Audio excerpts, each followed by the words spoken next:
Try this again. Hello, everyone. We're slow today. It's been a long day. We just got done doing a live, and now we're doing another one. My What? knees hurt and my stomach hurts. It's gonna be a great day.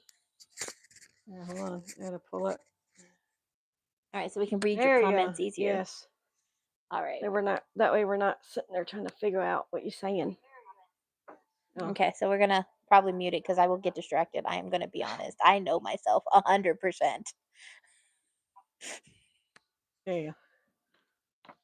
Can't totally mute it, but hey. Okay, perfect. All right, we have one person with us.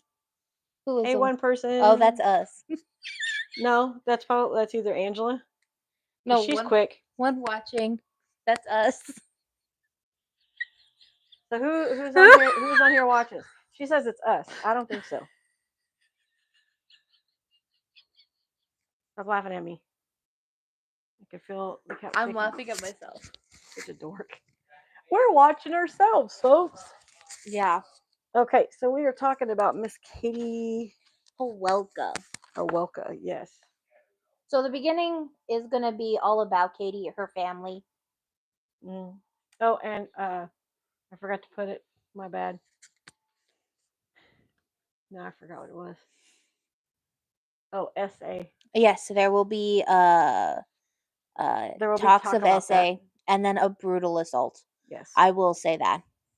It is brutal. And so I'm going to start on talking about who Katy is and her family, because I don't want to get started straight into the murder, because I want you to get to know who Katy is. I want you guys to be able to fully grasp who she is, so when you guys see when you guys hear what was done to her, it's even more yeah, exactly, horrifying. I don't know if you can hear John, but it's even more horrifying to hear what happened to her. And also no. Okay. Also to see how the justice system and also other people treated Katy during this time period, because this was in the 80s. This was in the 80s. So the justice system has come a long way, and actually it's partially because of Katy's family. Okay. So Katy, or Catherine Hawelka, was born in June 18th of 1967 in Oneida, New York. Her parents were Terry Connolly and Joseph Hawelka. Her mom worked in sales and her dad was a dentist. She was the second oldest of four, with one older sister named Betsy and one younger sister, Carrie, and one younger brother named Joe Jr.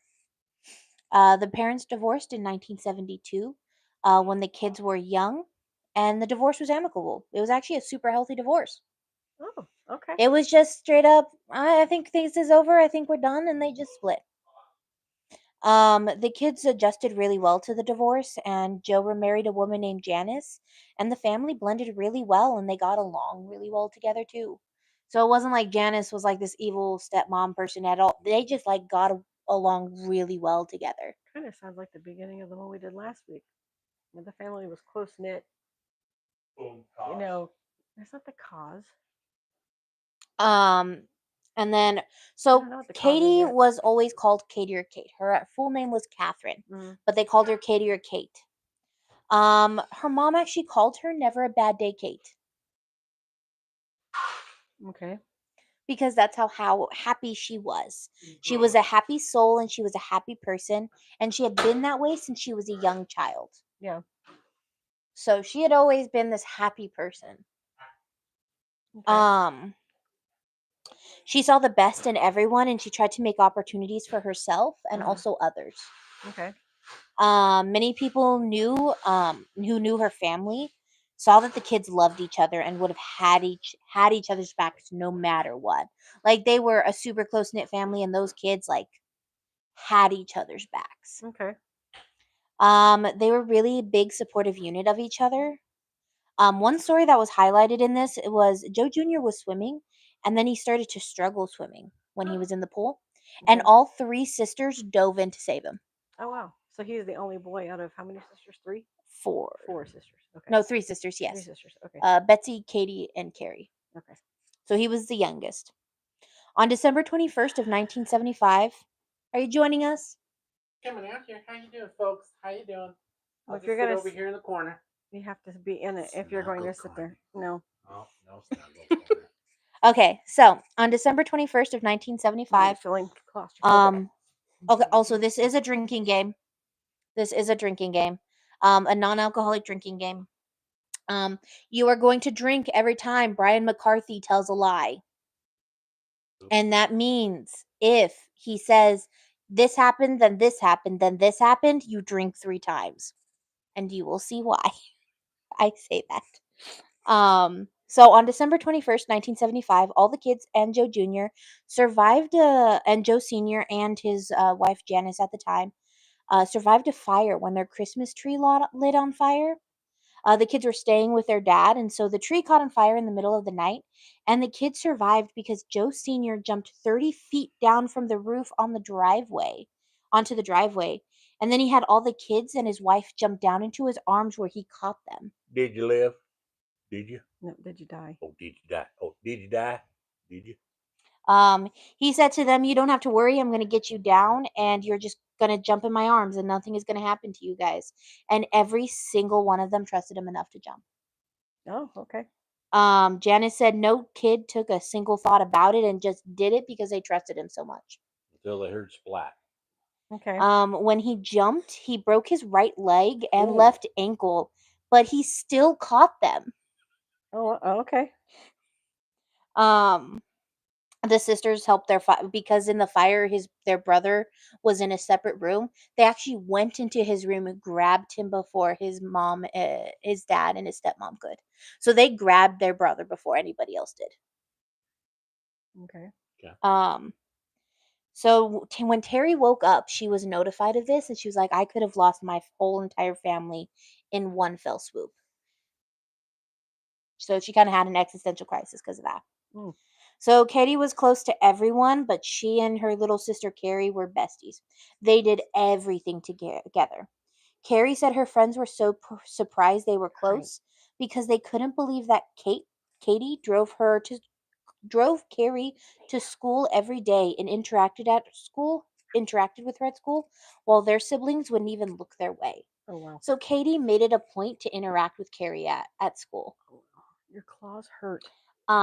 Eventually, Terry married a man named Martin Connolly, and Martin Connolly. And then Janice and Joe Sr. divorced, and then he remarried Donna. So Joe Sr. remarried somebody named Donna. Because their parents got along with everyone, and everything was smooth. Like, everyone got along really well. They were a really well-blended family. Katie was a brownie, and she was super involved in her community. They actually had a kid who was sick in their neighborhood, and they raised money for treatment for him.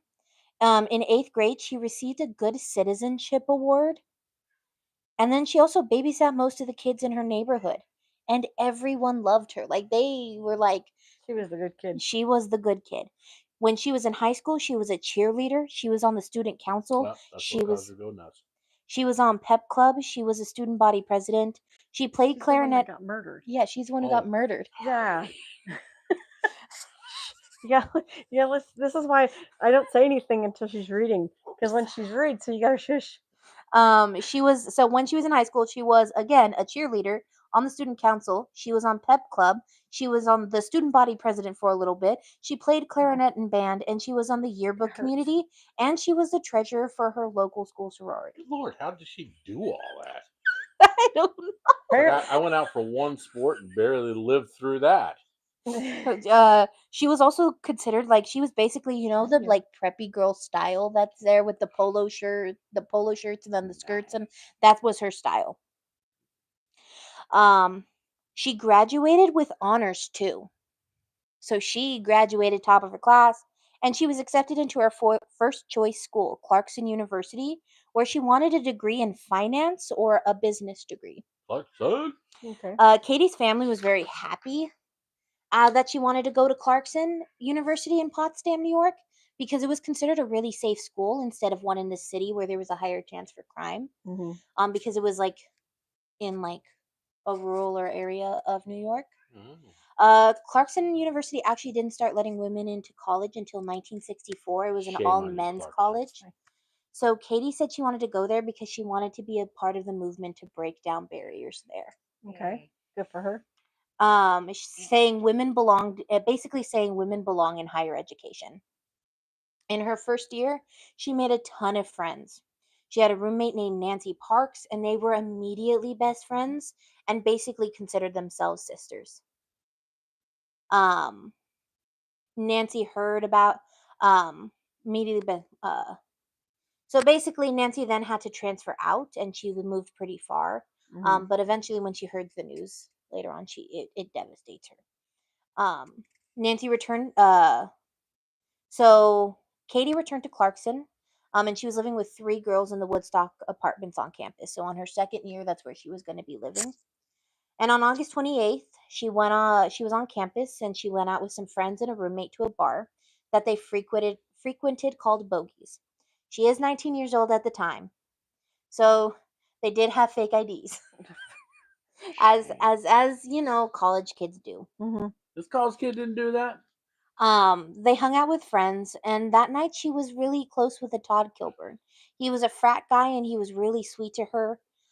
They drank a couple of beers, and remember this because it will come back later in the most horrifying way. Fat guys are sweet. What's the guy's name again? Todd Kilburn. Todd Kilburn. Okay. They Who's left. that last name? Kilburn. They left the bar. You're gonna regret saying that. Kilburn is one of the sweetest people in this story. I'm gonna regret saying that. I apologize. They left the bar at like 2:30, and both of them, Kilburn and Katy, walked the mile back to campus. And he was insistent that he walk her back to her apartment like a gentleman. He was a gentleman if you walked her all that way. They started to walk, and then they had to stop because he needed to pee. And why did we bring that up? And potentially during the summer, she hurt her foot, so she was just getting over that, so she needed to take frequent stops to rest her foot. Okay. So he decided to pee by a gate by the KFC by campus. In the significance of this? You will see the significance. See. Now, Kilburn said at this time he noticed another guy doing the same thing as him, just a little further away, and he thought nothing of it. Let's go pee by the KFC. There was a gate that actually led to a shortcut through the campus, which is really close to the locker arena, which will come in handy. Kilburn was going to walk with her, and Katy said, "No, you've already walked really out of your way to go back to, walked out of your way. Just go back to the frat house. I'm fine to walk the rest of the way." She was like, "I feel bad." She's like, "I'm on campus. I'm fine. Remember, this was supposed to be a safe campus." And he said, "You're right. It is a safe campus." Now, how would you come about saying any campus is a safe campus? This, I mean, if I'm a random this isn't job, I'd pick wherever I want to go and take this care of is this is the 80s, so the same things hadn't been put into place, so True, it was very much 80s. Yeah. He said, "You're right." And then he left her, and he said she was good. She was not drunk. He said she was fine to walk by herself, and that if she was not, then he wouldn't have let her walk by herself, and he would have walked her the rest of the way. He said it was an hour since her last drink, and she wasn't slurring her words. And that will lead us to actually the terrible events that occur. So those are the last things that are said and seen Quit spitting on the thing, of her Michelle. before we get to Brian McCarthy. Okay. So the murder. So we're going to do the closest thing to witness because you cannot trust this man with an inch of your life. Brian McCarthy is a liar, and I will tell you that straight off the bat. You don't have to get so close. Yeah, McCarthy. On August 28th, like I said, 1986 was when this... Is he related to Jenny McCarthy and the McCarthy family? No, not that I know of. I'm glad because they're incredible people. When this crime occurred, 31-year-old Kim Avedikian was a security guard for the university. So what was his last name? Kim Avedikian. Say that 3 times fast. And I will preface this by saying he had no official training. None of the security guards on that campus... You keep getting kicked. Why do you keep getting kicked? You shouldn't be. Is that why it shows one person watching us right now? You must have been the second person. I wonder why it was kicking you. I'm sorry. That kicked you? A security guard... So none of the security guards had any training. They received no training from the university. Mm-hmm. They were not like trained security guards. They were essentially night watchmen.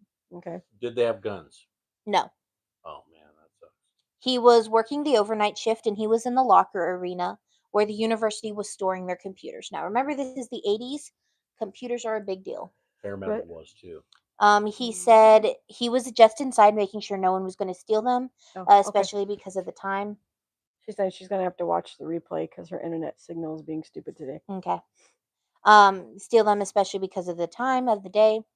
He was one of two security guards. It was a smaller school at the time. It was a technical college. So they did not employ a bunch of people. Now, Clarkson University has about 4,000 students in 2004. I think it's actually 40,000 students in 2004. They have quite a bit amount of students. Oh, I can't talk. Clarkson. So remember, Todd Kilburn last saw her at 2:20. Okay. Around 3:25 on August 29th, he started to hear what he thought was banging on the doors to the arena, and he contacted the other security guard, Donald Shanti, to let him know what he was hearing, saying, "Can you come this way? Someone might be trying to get in." Right, I agree with that. Angela said this is why girls go to the bathroom and everywhere together. Yeah. Buddy system. Shanti said that he was headed that way. Sorry, I didn't mean to interrupt. Isn't there a thing that you can give, like, if you're at a bar, you can give a code to the bartender that you're in trouble? Yeah. I know there's some. I don't know what. Yeah, it there is. is. There's the It's angel like a shot. certain drink. Yeah, That's what she said. the angel shot. And Oh, then okay. if depending on the liquor you put on top of it, really, Marie, depending the liquor you put with it depends on if you just kick them out, call the police, or something like that. And then not only that, they have fingernail polish too. Remember that, ladies, because that's important. Because there's nut jobs out there. Yeah, They also have fingernail and polish you will too, see though, Brian so. McCarthy is one of those nut jobs. Yeah. If you can't tell, I hate him. She hates you.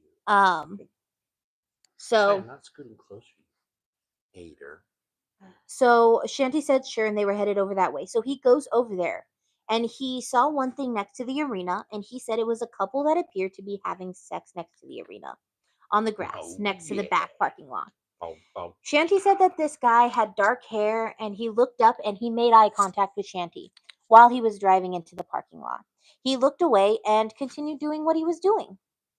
They could see the back of the man, and he was holding her leg up, and that's all they were able to see. But the woman wasn't screaming or anything like that? They didn't hear any of that. Thank God. Oh, well, I don't know if it's thank God, because what if he was hurting her? Well, and then that's what we're gonna get to. Because isn't that the killer? We will get to that. Okay. They could see the back. So they thought two kids were just getting freaky. And they thought no one would be around. Shanti was like, "WTF?" And he said that he experienced this actually on multiple occasions, and he was like, "Damn, this is embarrassing." And this is a clean school. Yeah. He was like, "This is really embarrassing." All of it in general, walking up to them, telling them to leave. He was thinking something he would have to do again. He thought maybe because he had shown a light on them that they would get up and run away and he wouldn't have to deal with it. So he walked up to the front doors and he talked to Avedikian, and he told them what he saw and what was happening. So Avedikian leaves the locker arena and they drive back to where they saw the couple, hoping they had left. But when they got there, the guy was acting weird. He was crouching, trying not to be seen. So they drove away again. Crouching tiger, hidden dragon. In police reports and other times, they have been asked if they thought it was consensual and they wanted to just avoid. They said they thought it was consensual and they wanted to avoid whatever weird interaction they were going to have. So no one checked on this poor girl. Yet. We're getting there. Yet. Sadly, I will say there is a debate on whether stopping them or going up to them earlier could have saved a life. And we will never know, mainly because the killer is a liar. So it's possible the first time they saw him, the damage was already done. That's so sad. Alan H. Clark, the president of the university at the time, said they were night watchmen. They weren't charged with public morality. And another thing is... So it's okay to have sex on campus. I mean, I'm sorry, but if I'm a security, I'd walk up and say, "Guys, really? You can't get a room or go somewhere?" Well, here's another thing. They were only given two-way radios, so they could only contact each other. So if the guards needed to contact the police, they needed to find a phone to call them. So like the emergency phones now that they have in place on campus, In didn't case you exist. need them. They didn't have look those. look at how media's come now. A cell phone, you can literally record everything. The president said they were checking the noise because they thought they were going to be stopping a burglary in process. They did not think they were going to be dealing with anything else. Wow. That's all they thought they were going to be dealing with. So the university spokesman said later that the guards had no way of knowing they were stumbling on the worst crime of the university in its 93-year history. The police chief, Clinton Maytalk, he's very important to this case. He agreed that they were not intentionally ignoring an assault that was happening because they just didn't know it was happening. He said it was a casual response to two kids being out in the open like that, but they weren't trained. Because he was having his coffee in contemplation. So they left again and discussed if they should call the police, and they were like, we don't want to call for this because they were told to only call for emergencies, and they weren't thinking this was an emergency. How do you figure that that's not an emergency? Okay, now we're stopping. So basically, I'm telling you, they didn't know this assault was taking place at this time. So this is back because they didn't check. It's semi their fault.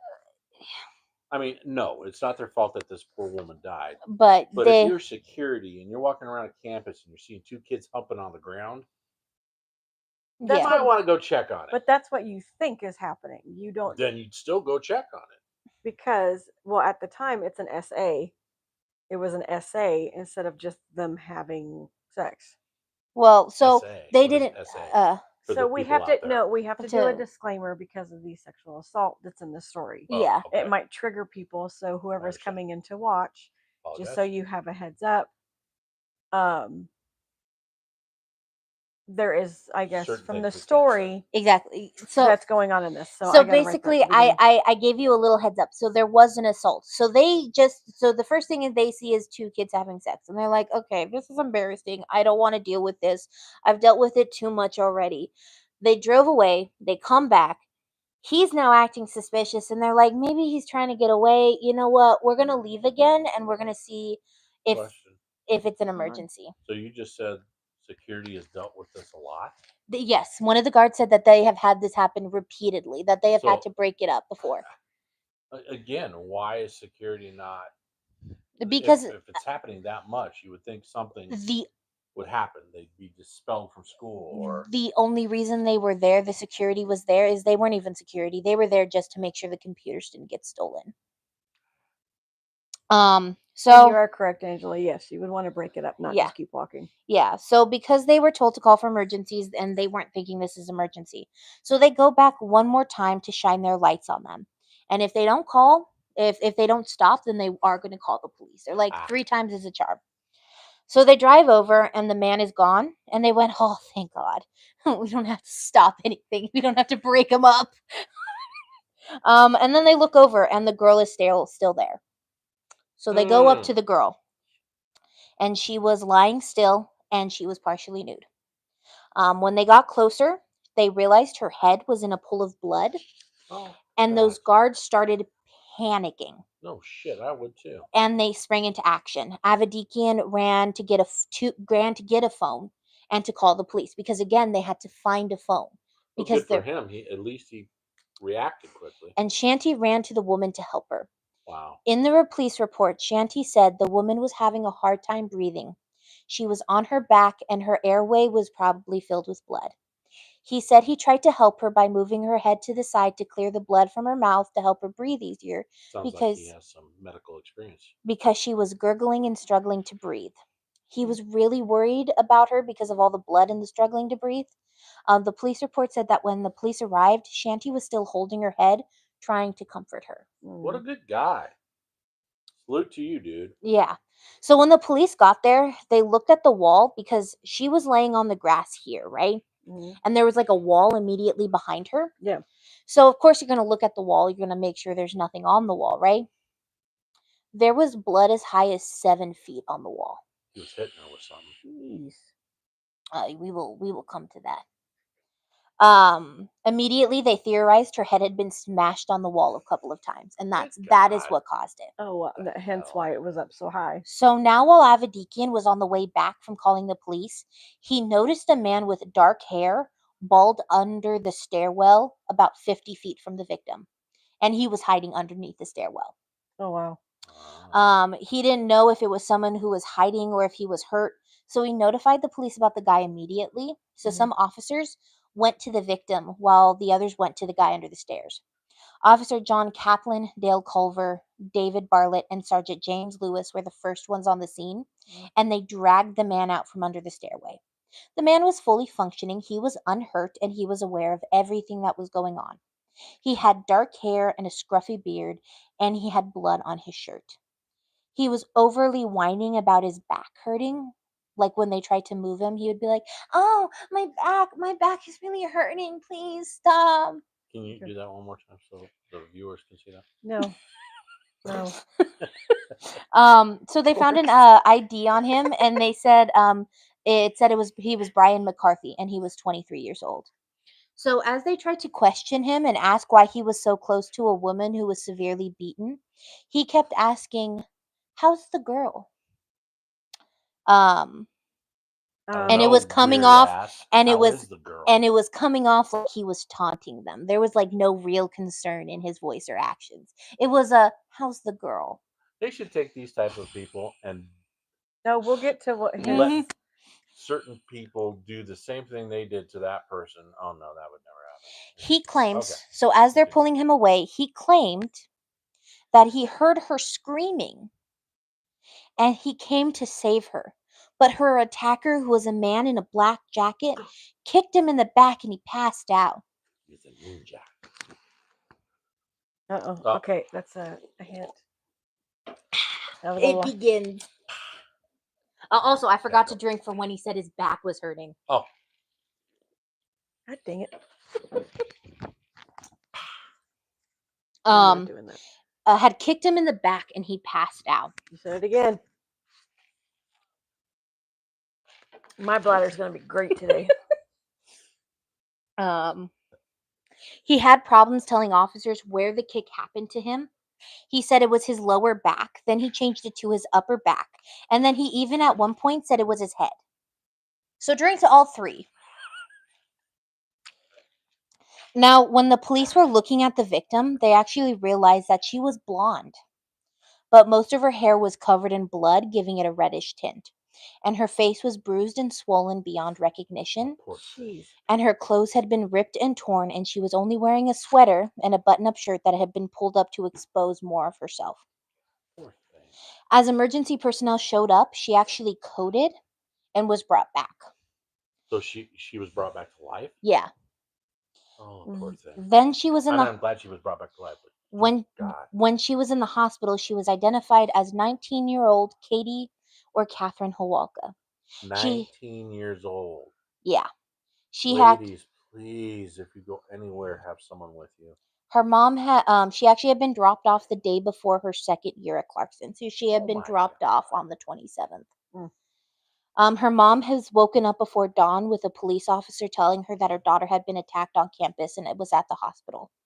So after the parents were called, Terry immediately called Joe and everybody, and the parents all got together and went to the hospital. They left Betsy at home to take care of the younger siblings because the parents didn't know what they were going to see. God, and how that must be as a parent to walk in and see your daughter, son, whoever, so badly. I'm gonna tell you something that hurts the soul. Oh my God. So they went to the house of the Good Samaritan Hospital in Watertown, New York, and this is how bad the wounds on Katy were. Katy was wheeled by her family in the ICU, and they saw her, but they did not recognize her at all. They thought it was someone else who had been in a car accident or something. In the book, A Stranger Killed Katy, Terry, her mom, said that she knew it was Katy in her heart. And she said, "That's Katy." But everyone else said, "No, don't say that. That can't be Katy." So she was put in the ICU and put on life support. And the doctor said that if she recovered, there would be brain damage, but they were unsure if she would even survive. Yeah. So now, at this time, there were reports that on the night of August 28th, Robert Warren Jr. had picked up a hitchhiker on Route 11 headed to Morristown, New York. And the hitchhiker, he said, reeked of alcohol. He appeared to be in his early to mid-20s. He had dark hair and a scruffy beard. Do you remember that description from before? Mm-hmm. Okay. Yep. I don't. It was Brian. He told him his name was Brian. Mm-hmm. And he had asked him to give him a right to Potsdam, and Warren agreed. He said that he just babbled about everything, and that he even said he was related to the Snell family, which is a wealthy and well-known family in the area. And Warren was just trying to get him to his destination. He didn't really want to talk to him at all. He seemed like he was wired, but not in a threatening way. Like he just wanted him out of his vehicle. You could tell Michelle's very interested in her finger right there. Sorry about that. Can you?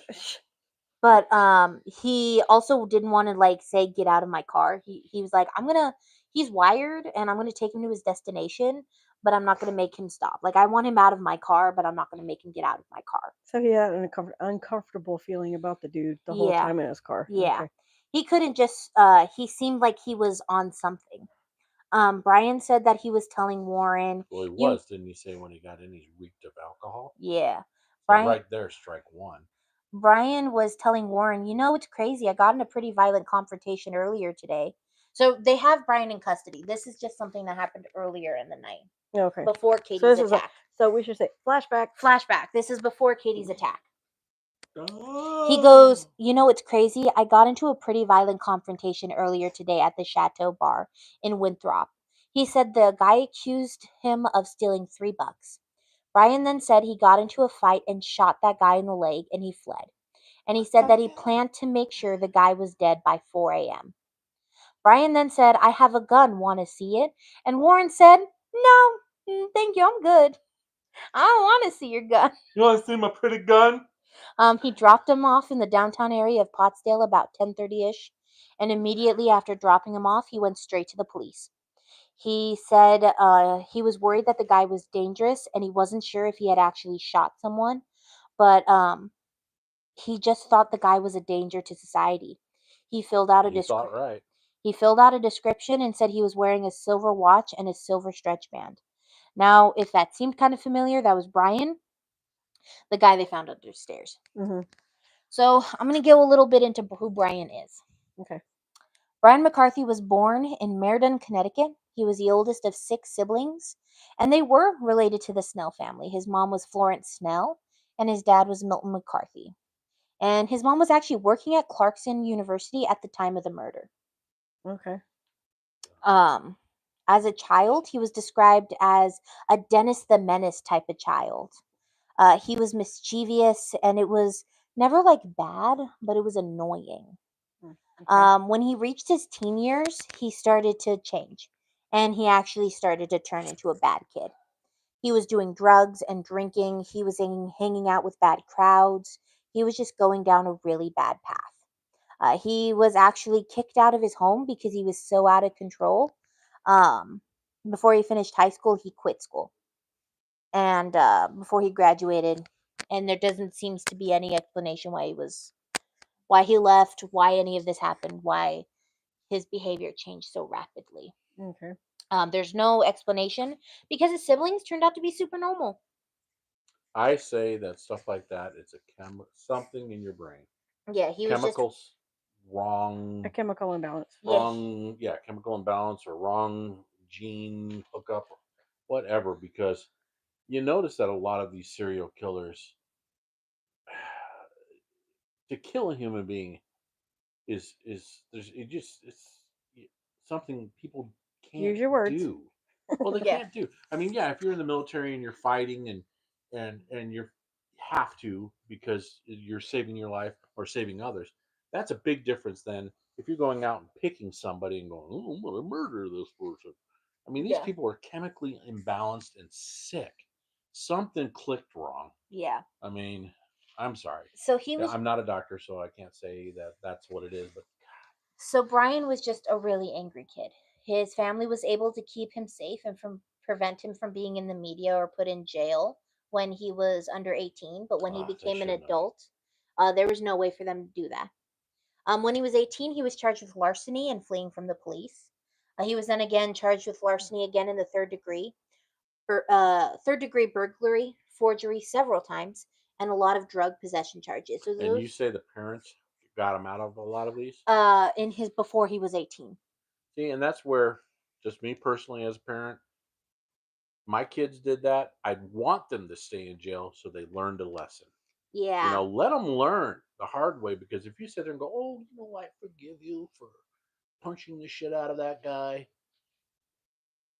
what are you teaching them other than, "Hey, I can get away with that"? Well, it's going to get a lot worse. When he was 20, he started a relationship with a 16-year-old, and he did this while he was in upstate New York. He almost killed her brother when he stood up to him, saying, "Leave my sister alone. You're a predator," essentially. Not And essentially, he was. and Brian beat him to a pulp. He actually broke his jaw. Wow. So after that, he took her to Potsdam, and his parents wouldn't let them stay with them because also that classified as kidnapping. She's a minor. Yeah. Um, they ended up staying with friends, and he would make her burglarize places with them, like a church, just to get money for food and drugs. He was arrested for this stuff, and then that's when things fell apart for them.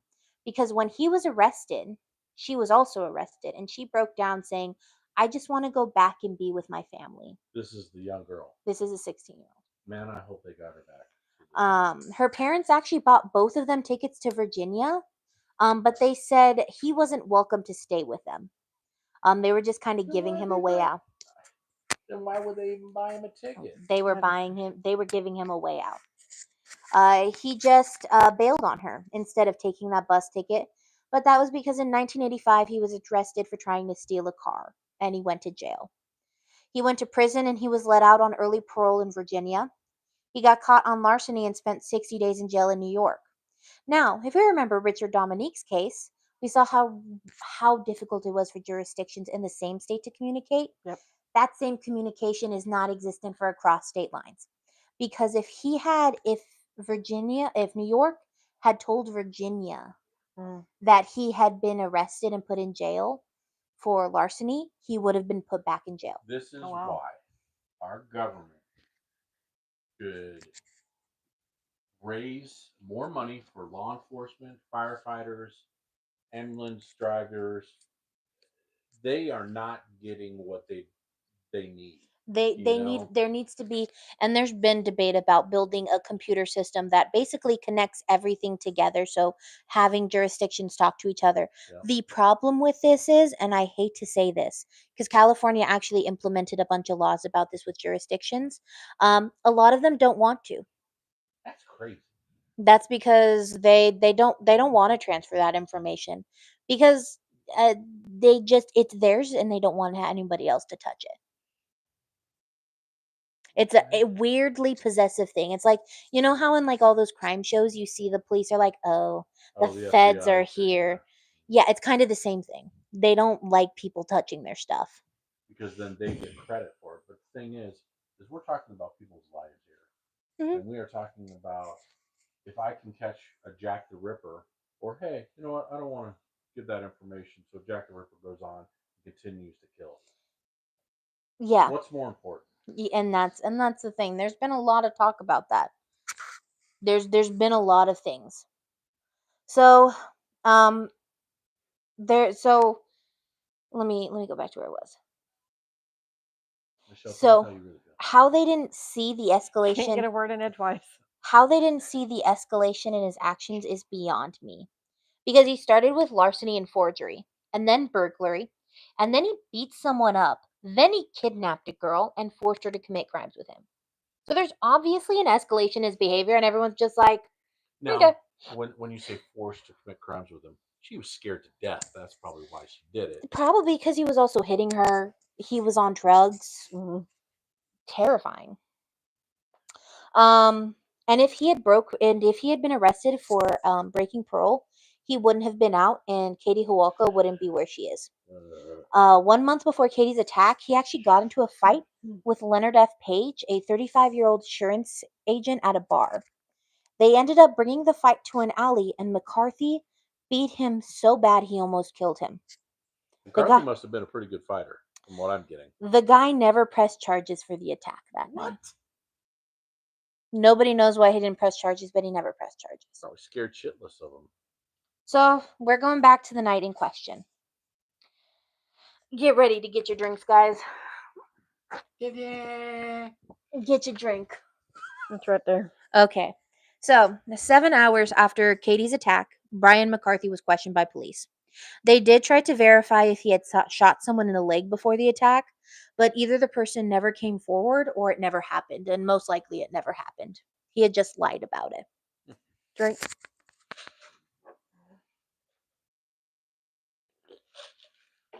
He was interviewed by Police Chief Maytalk and Lieutenant Terry McKendy. So the names for these people are like awesome. He immediately said he would talk because he had nothing to hide.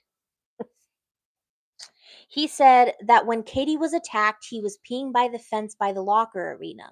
He said he was walking by and he heard some screams again and again, and then the person yelled something, but he couldn't hear what it was. So he burst into actions and ran to the screaming without any thought of his own safety. He just wanted to help the person screaming. He said, I didn't see her, but I heard her. I was just trying to help her. He said I'm a superhero. That's what's running in my head right now. Superhero. I'm all like, that's comic book and I didn't beat the living crap out of her because I'm a superhero. That's what I'm laughing at. I'm not laughing at what's going on. I'm laughing at the fact that I'm picturing this, and he's all like, "I sprang into action."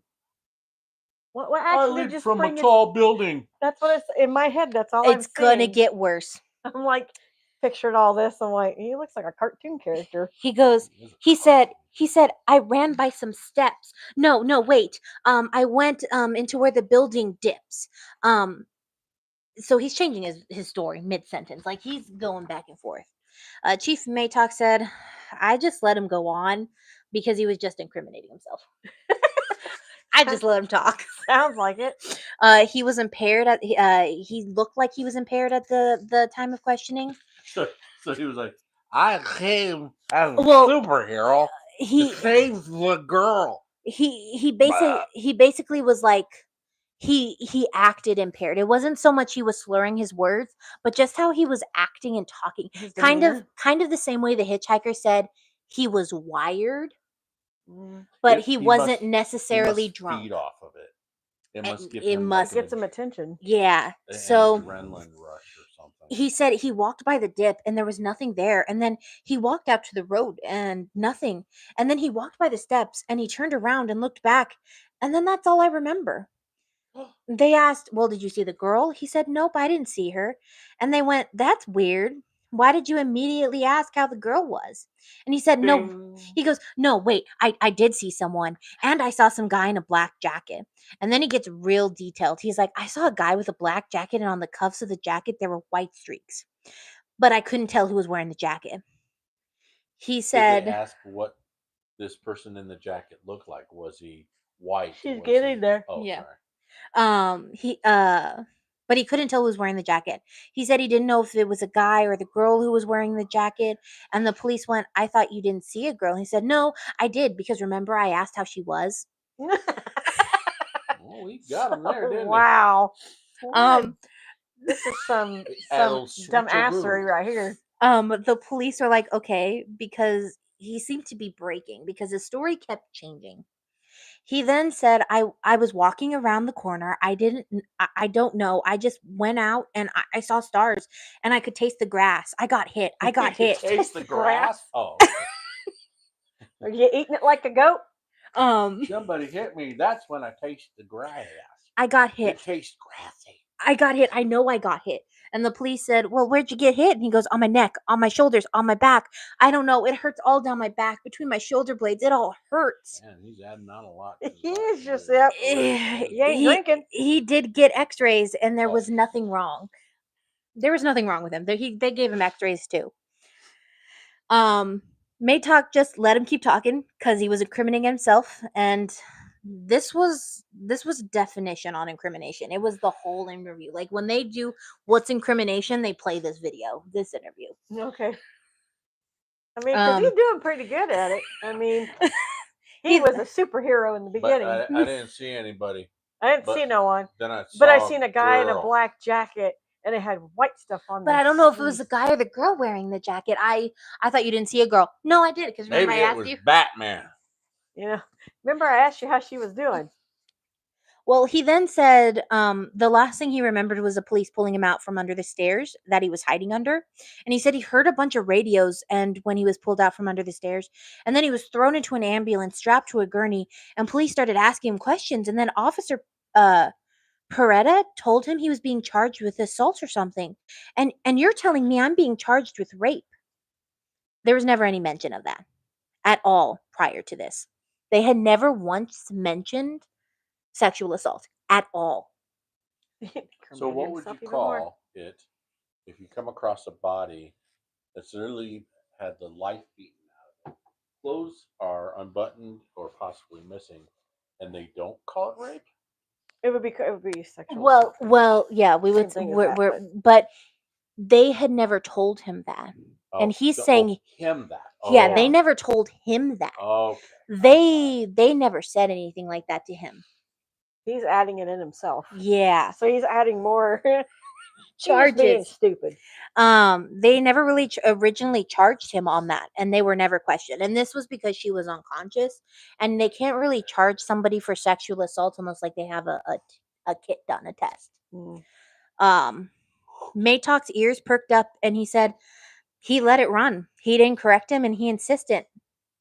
And then Brian said he insisted he didn't see any girls, but he actually saw a couple of girls walking, and he asked how the girl was. I heard it's pretty bad. Jeez. So he said he saw no girls. Then he saw a couple of girls. And then he said, how's the girl? I heard it's pretty bad. You think? Make up your mind, ding dong. He said he was staying in Madrick, which is a couple of towns down. He said he had gotten into an altercation in Winthrop with a guy after he accused him of stealing $3. The first time he told the truth. He said he had hitchhiked to the college. He said he had at least 3 6-packs that night, so 18 beers, which is a lot. I know a lot of people though that can down 18 beers and be standing there like nothing happened. And I won't mention those people, but whew, okay, good. He just kept insisting he never saw a girl and that he got hit. And the police said, you have no marks on you and no evidence to prove he got hit. So now he's back to never saw a girl. Uh-huh. Never happened. Never happened. And he got hit on his back. Ooh. But he did have a bruised right hand and what appeared to be a broken finger on that hand. And he was trying to hide it the whole entire time. They were interviewing him. And when the police chief said, hey, can I see that hand? He said, I'm not going to let you see it. And when Maytalk said, well, how'd you get it? He goes, oh, yeah, I tore my friend's door down last night. Well, that's important. Police were sent to his friend's house to check his story, and there was no door damaged. What? Liar! Yeah, drink. Oh. In the end of the interview, he said, I know if I did it, I would admit to doing it. But because I didn't do it, I'm not going to admit to doing it, which is all I could say. All he can say. No, you had a lot to say just a little bit ago. I didn't see nobody. Oh, wait, I seen 2 girls walking by. Wait a minute, I seen a dark hair person in a black jacket with, like, I could see their cuffs on their jacket and they had white stuff on it. I heard radios as people were coming up to me. Oh, but you didn't have nothing to say? And how's the girl? Okay. And just the fact that he's like, if I know if I did it, I would admit to doing it. But because I didn't do it, I'm not going to admit to doing it, which is all I could say. So he's like, if I knew who was dude, if I did it, I would admit to doing it. Yeah, I would hide under stairs. He would take ownership of it. And after that, Maytalk stood up and said, McCarthy, you are under arrest for assault and rape, and he walked away. Good for him. I'll be right back, folks.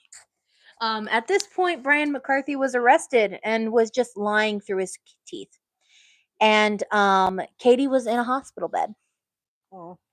So there was actually a family friend of the McCarthys that was a senior investigator in the New York State Police Bureau of Investigations. And apparently it was like a thing. They were family friends. And his name was Lawrence Maynor. Maynard. No, I like the So name. he knew Brian's parent, and he knew Brian as a kid, so he knew exactly who he was. Okay.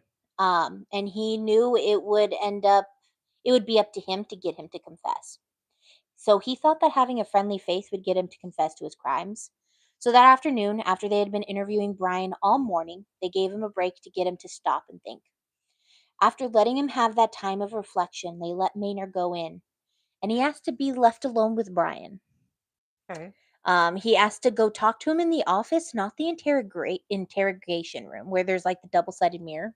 Yeah. So he was like, "Can we go talk in the office?" That's gonna make it more comfortable to where. Or also potentially, can I beat the crap out of him? Yeah. So they asked if Brian was okay with this, and if it's okay if he talks with you in the office and not in the room with two-way glass, and Brian said yes. So into the room Brian and Maynard go. And about 10 minutes later, Maynard comes out and says he would like to change his original statement. They went in and said, "If you're ready to tell us, go ahead and tell us." And he said, "Yes, I'm ready to tell you the truth." Which you can make your own assumptions on when I tell you what he says. The first part of the story was the same. He was near campus when he was peeing near the gate. He saw a guy and a girl sitting in the grass talking and laughing. And he said he got close to them, and then he just sat and watched them while he was sitting on a rock. Okay. He said he saw them get up and walk, and he followed them. And he said they said a friendly goodbyes, and he said there was even a "see you later" shouted across the way. So that's obviously Todd Kilburn and Katy saying goodbye. Yeah. He followed her through the gate far enough that she couldn't see him or get suspicious someone was following her. Okay. He then said that when he was following her, he seemed to have lost her. I think so. I mean, you just have to. Is that the bread that was on top of the box? Still be good. Can you put the pasta away? That's in the pot. I made that earlier. Please. Thank you. He said that when he was following her, he seems to have lost her. And then he walked by her and was scared because she was squatting down, peeing in the bushes. And she said, "Oh, sorry." And he said, "Oh, sorry." And she said, "Oh, that's okay." And then he said she was already bleeding when he was scared by her. She was already bleeding from her head. Okay. Which doesn't make any sense at all, because he said when all this happened, after all that happened, so after he said, "Oh, sorry," and she says, "Oh, it's okay." He went over and he pushed her into the wall, and then he said, "I don't know how to say it. I I tried to take advantage of her. I couldn't. I went nuts. I went crazy." So now remember, there was blood 7 foot high in the wall, so it couldn't have just been a simple push. It would have had to been like a hard push. Well, yeah. And she was also unrecognizable to her own family. He also couldn't even say what he was planning on doing to her. The lunch meat. What's the date on it? He couldn't even say what he was going to do to her. Because there was obviously something worse than him beating her so badly. So back to the interview. He said that he was going crazy. When he was going crazy, a car drove in, went away, came back, and repeated what the security guards had essentially said, that they had come back, left, come back, left. Okay. The police chief said, "Hold on, what did you actually do to her?" He said that when he found her, she didn't see him, and that she was holding on to the wall, and she must have been drunk. She was staggering. Oh. Remember, Kilburn said she was not drunk, and he wouldn't have let her walk home if she was. Okay. I remember that. Yeah. So I shoved her into the wall, shoved her hard into the wall with her face once. He then reiterates what he said before. He shoved her into the wall once with her face and tried to essay her, but then he said he never kicked or hit her at all, not once. Then all of a sudden, she was bleeding from her face. He actually said, "I looked at her face and I said, I don't know, I didn't do that. I didn't beat your face like that." No. He then said she had been hit repeatedly before I saw her there. Yes, I tried to take advantage of her, but someone started to do the same thing I was going to, but I just got caught. So he was saying somebody else had beat her up and done this terrible stuff, and that person had SA'd her, and he was going to SA her, but he couldn't, Somebody and he beat him got to it. caught. Yeah, But the only other person she was with was her friend.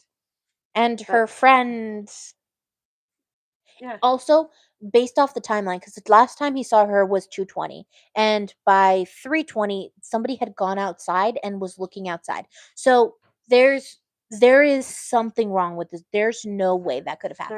There's like a time lapse there or something missing from Yeah. that puzzle piece. Well, Then not just that. The sick psycho sits there and goes, "Oh well, I found her half beaten and raped, and so I thought I'd take my turn." exactly. Whatever.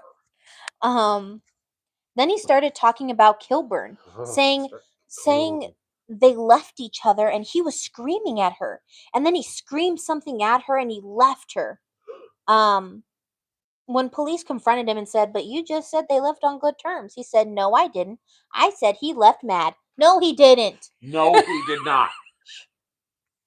Um, they just let that go and kept asking about the attack specifically. How many times he slammed her head into the wall, because he just kept saying once.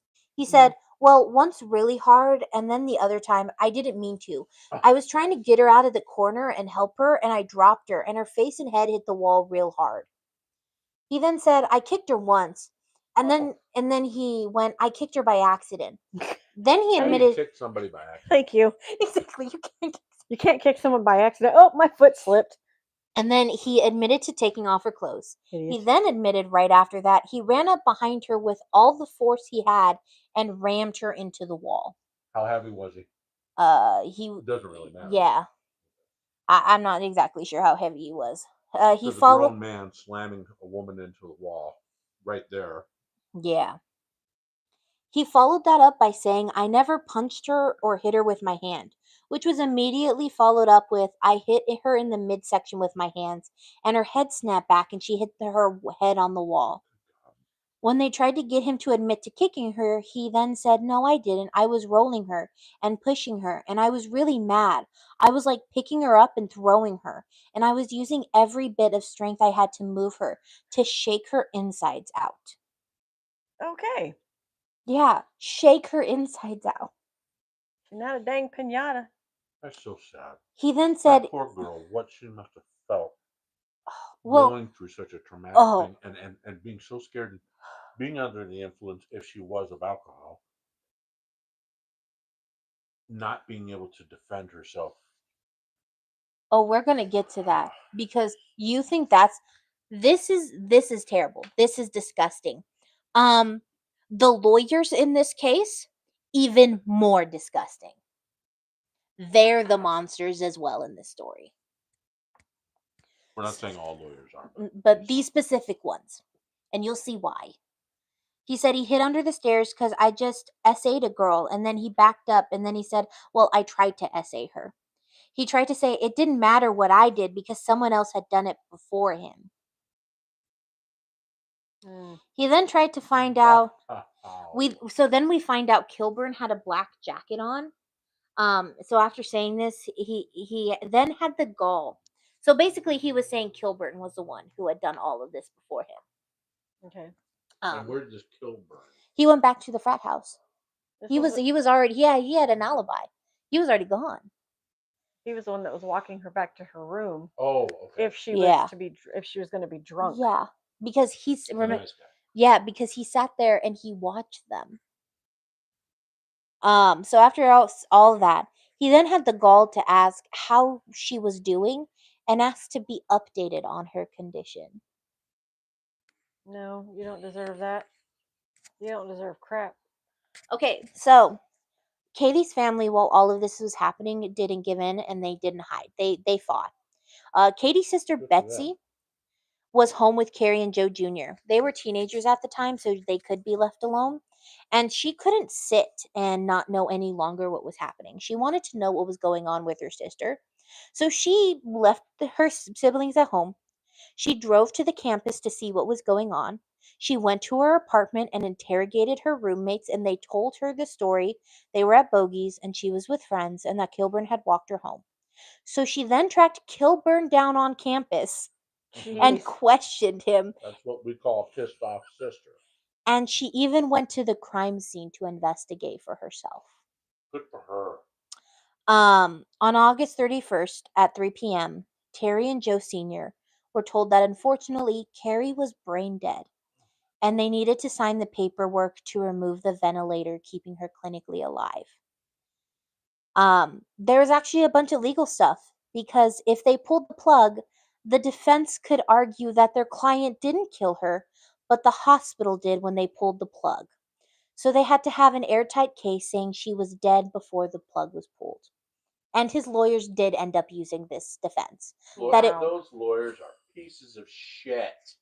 um, At the highest level, like here's shit, they're below it. like I said, the monsters are not just Brian.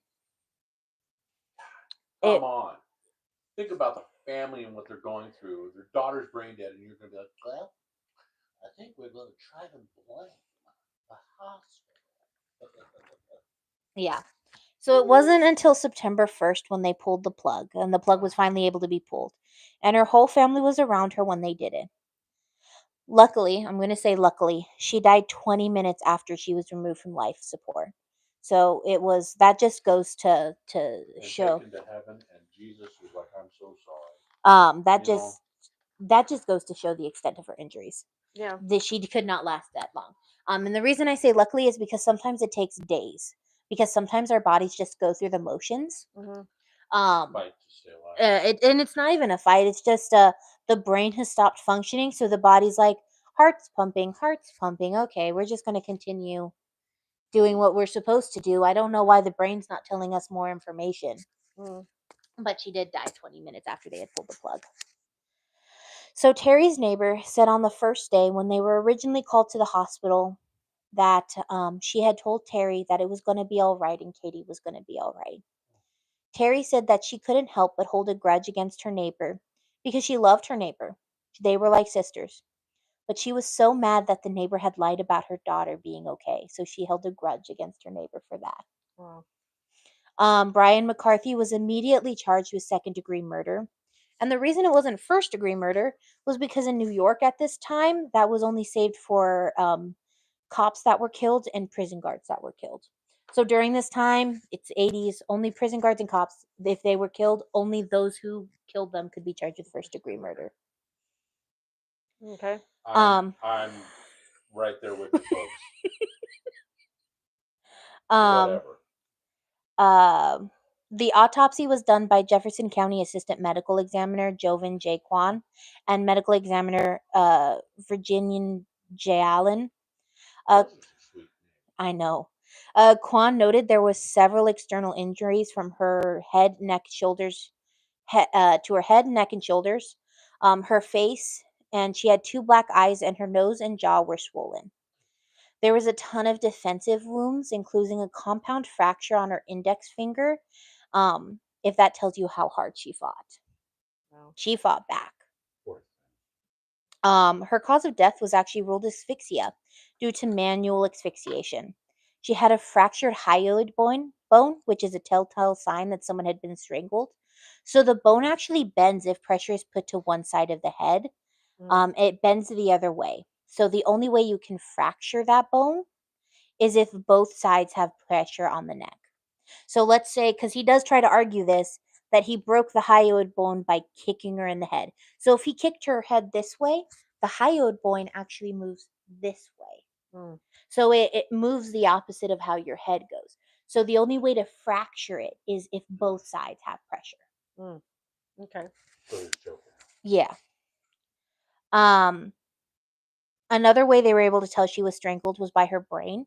She had a bruise on the left frontal lobe, and her brain was in a state of neuronal necrosis.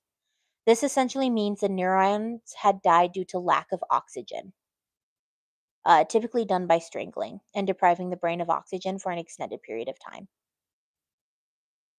time. Once Katy passed away, the media went crazy. as they usually do when someone dies. And apparently, the only person who wasn't guilty on Katy's death was Brian.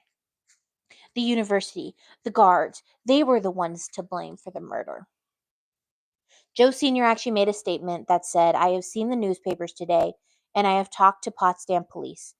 From the very first moment of this, I, her mother, and the rest of her family feel there is no fault with Clarkson University or the city of Potsdam. This is How would the university? I mean, you this can't blame was the university or the security. I mean, and they weren't the ones committing murder. Now, what I would say is that the security needs to step it up a little bit. this was going to change. This was going to change. Um the president of Clarkson University and officials had come to the hospital and was comforting them and talked to them, so the family felt a lot of support from the university. Um the family was just trying to get through it day by day. Joe Jr. was quoted saying, "We all retreated back to our corners." Her friends also were having to deal with the loss of her, and they were struggling with that loss. Katie's childhood friend actually wrote in the Syracuse Herald Journal, "I've lost more than my best friend. I lost a part of myself. To all of Katie's friends, there is a bit of Katie in all of us. Let us follow in her example and enjoy our lives and enjoy them to the fullest. To Katie's family, be thankful for being blessed with such a nice person for 19 years. Mhm. She loved you very much. I know she is in a much better place than this, and she deserves it." Amen to that. Mhm. By September 4th, a lot of things were coming out about the murder and about Brian, and on that night of the murder. And then this is when a super bizarre story comes out. The guy drops off Brian, the driver, the hitchhiker, when he picked up the hitchhiker Brian. Yeah. Um, a student named Thomas D. Rupert said they were hanging out outside a bar, and then they left. And when they were walking through the parking lot, Mhm. a man just started yelling at them. A guy who had dark hair and a scruffy beard. And they yelled at him to shut up because they couldn't make out what he was saying. And then he approached them and he said, "I'm a police officer." And they went, "Yeah, right. You and your scruffy beard. You don't look like a police officer. Police officer, my butt." Yeah. They said, "Show me your badge." And he wouldn't. And he said if they moved a muscle, he would blow them away with his gun. And he reached for his back like he had one. I don't recommend doing this. But they went, they were like, "Oh, you have a gun? Yeah, right. I'm sure you have a gun. Don't do this. Sometimes people actually have guns." Don't Mostly taunt. the sick psycho ones. Uh, um, Don't taunt. and then he admitted he didn't have a gun. He then told him he was Brian McCarthy and showed him his license. He said he was working with state troopers and they had sniper rifles on the students, and he was paid $200 to watch them. And they went, "That's not true." And he was like, "Yeah, you're right. That's not true." He said, "I feel bad. Want me to buy you a drink or a cigarette or some weed?" And, college kids seeing an option for free beer went, "You can buy us a beer." Yeah. Oh, there's beer in there? So at this point, because Katie had passed away, it actually meant a lengthier trial and hearing and everything to start off the process. So September 5th, they had a preliminary hearing to see if they were going to hold him in jail, or while the grand jury was deliberating on the charges. Mhm. They were debating on So whether or not they were going to hold sick psycho man in jail, in jail or let him be free until this comes up. until they actually start the trial. Yes, that is it. Oh, come on, judicial system. Please That tell me he did not get that is everyone's right. No, he does not. I will tell you that much. Whew. So the security guards had to testify, and they said it was definitely Brian they saw on Katie. And McKendry, who was in the room when Brian confessed, was giving his testimony when he was cut short because Brian's defense lawyer, Charles Nash, wanted media to be removed from the courtroom because there is always a chance that a confession could be inadmissible, Mhm. and there was a chance they didn't want the media to have it publish parts of it because it might potentially taint a jury pool. if it is thrown out. So basically he was like, you can't let media have testimony of his confession because there might be clips released. And if there are clips released, when we do a jury trial, we might not be able to get a good pool of jurors because they've heard the confession and they'll think he's guilty no matter what.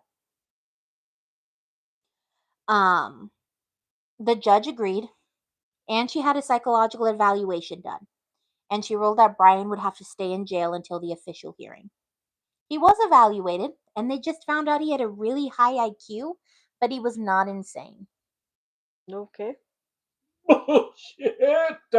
Actually, a lot of these criminals have a high IQ. I don't know why you don't use your good high IQ for actually like good. Why don't you use your IQs for good? Why you gotta do it to a life of crime? Because of that. They may be extremely, extremely intelligent, but something's wrong. It's that click where they're like, should I turn the light on or off? And they turn it off. And that's when it's on off.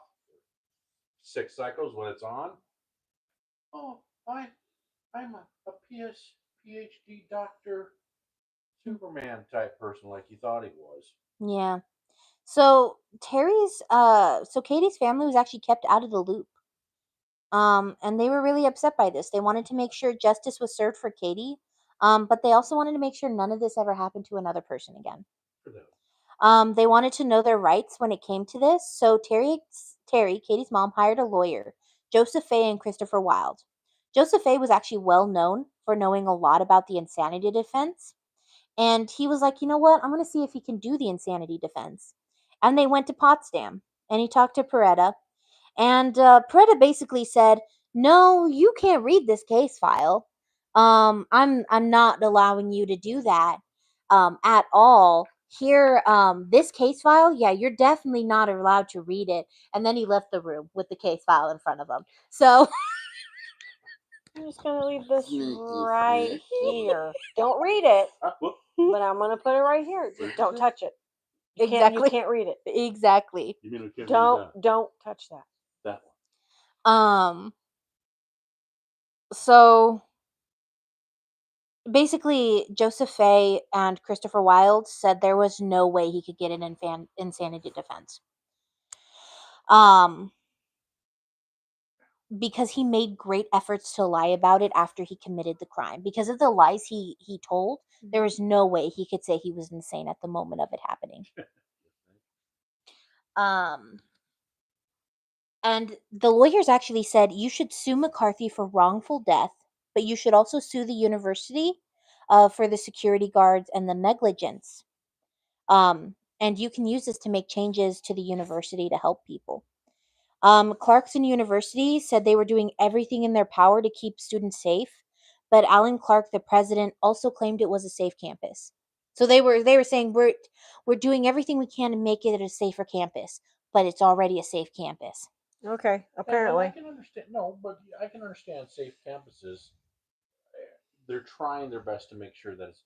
But you never know when Timbuktu here. Well, we're gonna get how that backfired. Because after Katie's murder, there was another sexual assault at a toga party. And that's when they finally decided to add more lights outside to the campus. And they finally decided not to give the security guards two-way radios, but radios that they could reach the police with, so that they wouldn't have to search for a phone. And then at this time, they also held 2 forums, one on the university and one in Syracuse, and people could talk and air their grievances. Oh, Syracuse area. Beautiful. So the president, Alan Clark, invited Terry and her lawyers to this forum in Syracuse. I'm about to tell you the most irritating and aggravating thing in the world. And said Clarkson was safe. And said the attack on Katy was only because Katy had put herself in her position by walking alone at 3:30. What? 3:30 a.m. Man, if I was the father of that daughter and you said that to me, your face would be meeting my fist. Wow, what an asshole! Comment. So he invited her mom just to say that it was Katie's fault for getting killed. Wow. No. You said that? The president of the university at the time. And hopefully he was let go the next day. No. Wow. Well, here it gets better. Terry heard this and said, "Yep, we're suing the university." Good. She Good for wasn't the mom. originally going to sue the university, but then she was like, "You know what? Yeah, Hell yeah. we're suing now." 100% backing you on that, Mom. Wow. Oh, it's a safe Wow. campus, but then my daughter was murdered. Oh, that's because that was her fault. Because of who she was and that she put herself out She was there. walking by herself. How many of us walk by ourselves? She wasn't I do walking all the by damn herself. time. She wasn't walking by herself. She was That's walking true. with a friend. And But then then the she friend- got to campus and she was like, "It's a safe campus. I'll be fine." Yeah. Because they had promised her a safe campus. So that's not on her. That's on you, Mr. President Asswipe. Ooh, this is an ass. Why? So the lawsuit said that they had knowingly hired untrained security guards and they didn't add to their training. Jeez. They knew people were taking that shortcut and it was not properly lit. And there was no security measures. Is there a fence around this campus? Yes. Okay. Just want to make sure. Yeah, there Because was a fence. normally if there's like a fence around the campus, usually there's gates. So nobody can make that shortcut. And if they didn't have the gates, they should have had gates. No, they had it, but it was an unlocked gate. It was like a gate that And anyone after could a walk certain through. time, you should lock it.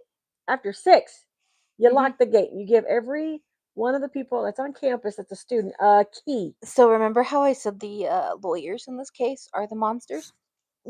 I'm about to tell you another monstrous thing. The university's insurance and defense team responded with Katie's injuries and death were caused by Brian McCarthy, and it was not the university's fault. It was actually Brian McCarthy's for killing her, and Katie's fault because she engaged in culpa conduct. And they said so she basically, because of her own actions, she had put herself in a position of Okay. That's 100% bullshit, ladies. Don't ever. I mean, Oh, well, I stood there and let him grab me by the throat and smash my head up against the... but she put herself there. What the hell? that's not it. That is not the worst of it. She had to get engaged in culpable conduct, so she had put herself in that position. They then said the university shouldn't have to pay for pain and suffering because Katie was unconscious for most of the attack. Oh my God. Let's stab her a few times, too, while we're at it. Oh my God. Jeez almighty. You gonna pay for these people's therapy? Jeez almighty. And that came out of a sane Why do you keep the juicy crap at the end? And that came out of a sane person's I'm sitting mouth. here trying not to go to sleep because I'm just like, when's the good stuff coming? Oh my God. What is wrong? And these were the attorneys? These were the attorneys of the university. You're fired. You're Oh fired. no, this was like the A-team defense team. No, I don't care. You're fired. You're The fired. A-team defense team acting like a D-rated. Wow. So during this, they actually found out the president of the university had interviewed the guards without anyone knowing, and there was recordings of it, but the defense refused to hand it over. Finally, You're fired too. Finally, they were able to get the tapes, and it proved there was a lot of negligence on the university's thing, and that the university was pretending there was a lot of extra lighting in the areas, and was basically saying, when you're interviewed, tell them there's extra lighting in this area. Yeah. When there wasn't. When there wasn't. So finally we get back to Brian McCarthy. Brian McCarthy was indicted on 3 murder counts and he pled not guilty. Of course he would, because he didn't do it. And there was he only punched her a few times and smashed her head in a wall. and there were 3 because And he didn't see anything, but he seen 2 girls. But yeah, of course he ain't guilty. What were they wearing? A well black jacket. What? And he ran to her. So it was actually 3. He sprung into action. It was 3 because they weren't able to determine specifics on the essay. So there was a charge for murder, a charge for strangulation while sexual assault, and there was another for strangling while attempting to essay her. Now, please understand, we are not laughing at the young lady that this happened. We're laughing No, at we're the- laughing at the complete idiocy. jackass that had the audacity to do this to this poor woman. And then deny every bit of it. Yeah, and also how the school is now saying, well, We're if not going to pay for their she- suffering. Yeah. Oh, Lord. Because she was unconscious. Yeah. Do you see why I was getting so Because angry? they were there. It happened on your campus, sir. Mm-hmm. Your campus that you promised this young lady that it was safe. Your campus. Yeah. And then you hire people that were incompetent in doing their job. Second, no, you get Yeah. a big fat no. No. Yeah. So the sentences for any of these three were 25 years to life. Hope we got the life. So his defense team had demanded any information that Katy had any consensual sex with anyone in 48 hours before her murder. What the What does that have to does do with that it? have to do with this guy So beating the living crap out of him? So I will say there are things preventing this now, but back then there were no such protections. And this was because they wanted to make Katy seem promiscuous, so they wanted to make it seem as if she had asked for Thank it. you, Thomas. Am I saying he 100%? That was a little while ago. So the defense team said Brian didn't kill Katy. The doctors did when they pulled the plug. Remember, they figured he would say this, so there was evidence that this wasn't the case. He tried to say the doctors intentionally pulled her plug too. Oh yes, let me go over here. Hey, watch this, folks. Beep. So during Don't this worry, she's time, brain dead. God, his Poor lawyer, thing. Nash and McCarthy, Nashing. and McCarthy were able to see graphic photos taken of the crime scene and a nude photo of her on the autopsy table in a private room. Okay, first off, disrespectful right there. The young lady is no longer here. She cannot defend herself in any way, shape, or form. You have no right to take an inappropriate, and I'm saying inappropriate, photo of her while she is on the autopsy table. Yeah. And if it's a full-on photo, you sick. Her family actually didn't know about that until much later. You're sick. Wow. The judge said no, Brian killed her, not the doctors.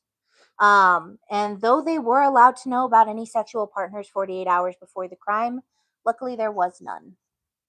Oh, I saw Brian. Were you hoping for that? Did that happen? There was a suppression hearing because he was forced into a confession, he was saying, and he didn't know his rights, which is totally untrue because he had been arrested a crap ton. So every time you get arrested, dude, they tell you your rights. Exactly. His lawyer said I could say that he was drunk or drugged and he didn't know his rights. That was the defense.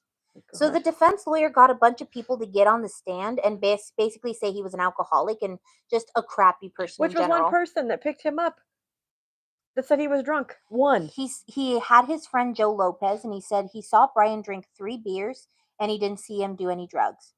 He said they did get into a fight, but he wasn't drunk or high when he got into that fight. The guy who picked him up said he thought Brian could be high, but not drunk. He smelled like liquor, but he just seemed real spacey in general. Charles Gardner, the DA, said a plea deal would be the best option to avoid acquittal. The family agreed as long as he got the 25 to life sentence.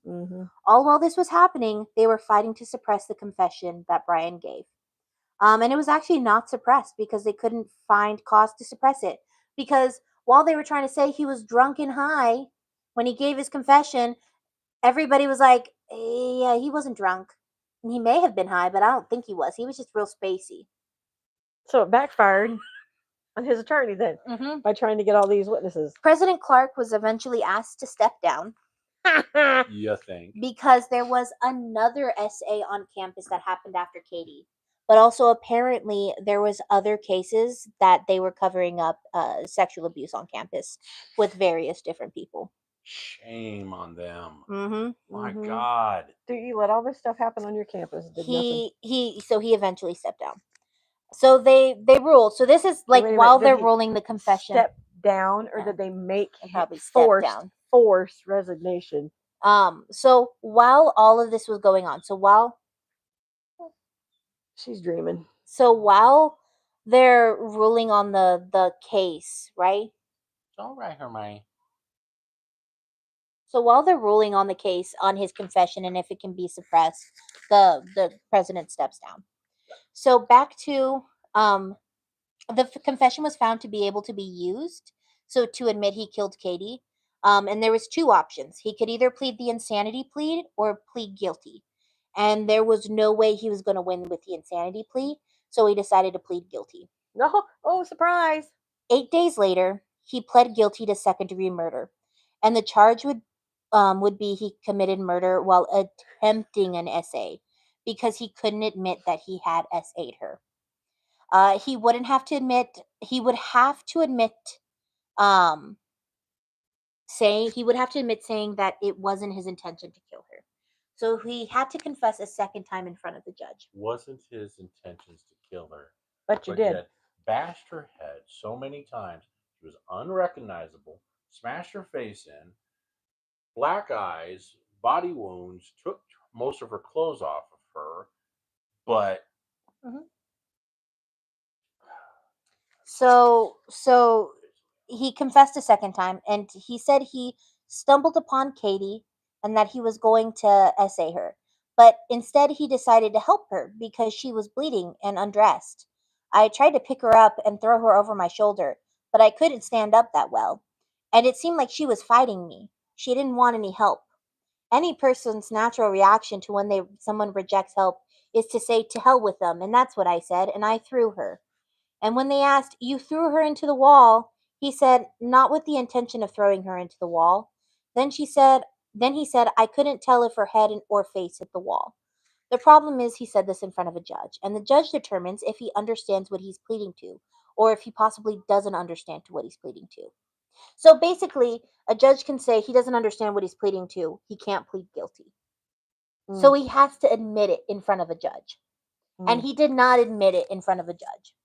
Oh wow. So it took several times, right? Before the judge would say, "I can't let you plead guilty unless you admit to what you did." It actually took several times in a recess, and everyone was telling him, "You need to admit it." And they finally got him to admit it, but it was really close.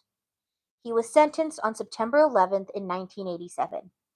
Terry's lawyer put in a plea to the judge to allow statements on this day, essentially victim impact statements, and the judge denied it. He rejected it because he didn't want outbursts in his court. And when the lawyer tried again and wrote the statements that the family would give, so they could say their piece to Brian, the lawyer also wrote, "Someone who has contributed nothing to the world callously and viciously took the life of one who contributed much and is incapable of doing so much more." outstanding judge. Lawyer. Lawyer. And then the request again was denied by the judge. Nice. So the judge refused to let the family give their impact statements. Mm. Well, that sucks. Sorry, I said nice. That sucks because they should have been able to. Yeah. I think it's more of a closure for the family to be able to say what they would really Yeah. like to say to that person. The judge did, when giving his sentence, did mention the impact of Katie's attack on her family and his history of violence. He then said the family has asked for life sentencing, but also apparently a priest wrote that there should be leniency on Brian. I'm just, why? What? The He judge was possessed by the devil. A judge then read a letter that McCarthy wrote. So he wouldn't let the family read their victim statements, but he read a letter that McCarthy wrote. Okay. And I'm not going to tell you what the letter says. I'm going to give you the summary of what the letter says. Okay. And the summary is, he complains that his rights were infringed on and that he knew he was going to be forgiven by the Lord, and that's all that matters. Okay. I'm a very religious person. I will say religious because I believe in Jesus Christ, but I don't go to churches. And I'm not saying that you shouldn't. I'm just saying that not religious, faithful person. There you go. Sorry, Mhm. that's what I meant to say. My faith has brought me to where I believe in Jesus Christ and He is my Savior. For them or for him to say that, it's really hard because as a Christian, we are to forgive and to forgive those who have wronged us or done bad to us. But to sit there in court and say, "Oh, I did this, but I'll be forgiven because that's how my Lord is." To me, that's blasphemy. When you sit there and you say, if I were to go out and hurt or murder someone and then say, "Oh well, I'll be forgiven because God, Jesus is my God." Really? Well, it gets. You know, I look at it this way: no matter the sin, and I know I'm not trying to push religion on anyone, but no matter the sin, our Lord does forgive us if we ask for it, and it's in a sincere way. Okay, but murdering someone, you know, it's part of the 12 commandments: "Thou shalt not murder." Thou You shalt know, not kill. or kill. Mhm. Thank you, Michelle. Sorry. I don't know. I'm just rambling. Go ahead. He also said he would give his own life for Katie's resurrection. What? Liar. Come So on. Nash again tried for leniency, and he really fought for parole for McCarthy. The judge said, "Whatever is imposed will and cannot make whole the friends and family of Miss Hawelka. That relief is beyond this life. You will, however, long that you do live, have the burden of this incident forever with you, as well as I'm sure, as well as anyone who is associated with Miss Hawelka. It is the judgment of the court that you will Yeah. be Rest in sentenced hell. to an indeterminate sentence of imprisonment, which shall have a maximum remaining term of your natural life. Thank God. The court hereby imposes a minimum imprisonment of 23 years. He took 2 years off of the sentence because he had time served. So basically, that means he served 23 years and he was up for parole in 2009. Please tell me he did not get it. He immediately began serving time in Clinton Correction Facility in Dana Morris, and he was transferred to Attica in 1987. And he started receiving disciplinary actions, and it was a constant. They found a shank in his bed, and he had repeatedly slammed a prisoner's face in the wall. In Slammed it against the wall. In 1992, he was transferred back to his original prison in Dana Morris. Then, in 1996, because of disciplinary actions again, he was transferred to Auburn Correctional Facility, a maximum security prison. In 2000, he was transferred again to Wendy Correctional Facility. You guessed it, because of disciplinary actions. God. You seeing it? You seeing the timeline here? You seeing? There's a thing here? called an electric chair. In 2000, in lethal injection. Depending on the state. In 2003, he was transferred to Cape Vincent Correctional Facility. In 2005, moved to Orleans Correctional Facility. And 2007, he was moved to Livingston Correctional Facility. Why all was he because moved all of these times? disciplinary yeah. actions. But even so, I'm gonna be bad, so I get moved. I'm gonna Well- be bad, so I can get Well, moved. here they added a Leave note. him there. Let him rot. Listen. They added a note to his file. When he was transferred to Livingston, there was a note on his file that said he was out of control and he should not be imprisoned with other inmates. So they had to put him in, Solitary confinement. Yep. He was transferred to Midstate Correctional Facility when he had his first parole hearing in 2009. Now, Katie's family made a petition, wrote letters saying don't release him. Clarkson University, under new management, also wrote a letter saying don't release him to the parole board. Oh, good job. They basically said for the safety of our students and everyone else, he needs to stay locked up. Good. Joe Jr. said, "This is my job now. I need to make sure he stays behind bars." Joe Jr. said there wasn't much I could do for those couple of days she was alive, but this I could do for her. Mm-hmm. Each time they do the most to keep him behind bars. They always send in photos, and they also write all new statements every time they go in front of the parole board, because he gets up for parole every 24 months. So every 2 years. Every 2 years he goes up for parole. How old is the guy now? He was like 23 when he was in his 20s when he committed the murder. So he's 40. He's kinda like like in his my age. 50s, 60s. Yeah, he's my Okay. age. They have to do this to keep a man who is literally kept from other inmates because he's unmanageable behind bars. So because even though he's unmanageable behind bars, they're like, he can go up for parole. Until Bubba meets him. Okay, so put him in a psych ward. Well, so we're going to start talking about some of his statements in 2009, and it's going to be the most aggravating. So this is his parole hearing. Mm-hmm. In 2009, at his parole hearing, he said that Katie was on campus going home, and I was going to meet friends on the other side of campus. And I was inebriated, and she was inebriated, and she asked me if I wanted to partake in sex, and I tried, but I couldn't. And she got mad, and she spit in my face, and it made me angry. This is him trying to get parole. You Quit lying. Oh my. Oh, but I'll go to heaven because God will forgive me. Quit. The Oh my God. the board was shocked. They asked, "Did you know her?" Because they were so shocked by this, and he said, "I met her once and or twice. When he I flew in as a superhero. I knew her from a bar, and we went to a hockey game together." The board then said, "You didn't accompany her to a bar or hockey game, did you?" And he said, "I did to the hockey game." And they said, "When did this happen?"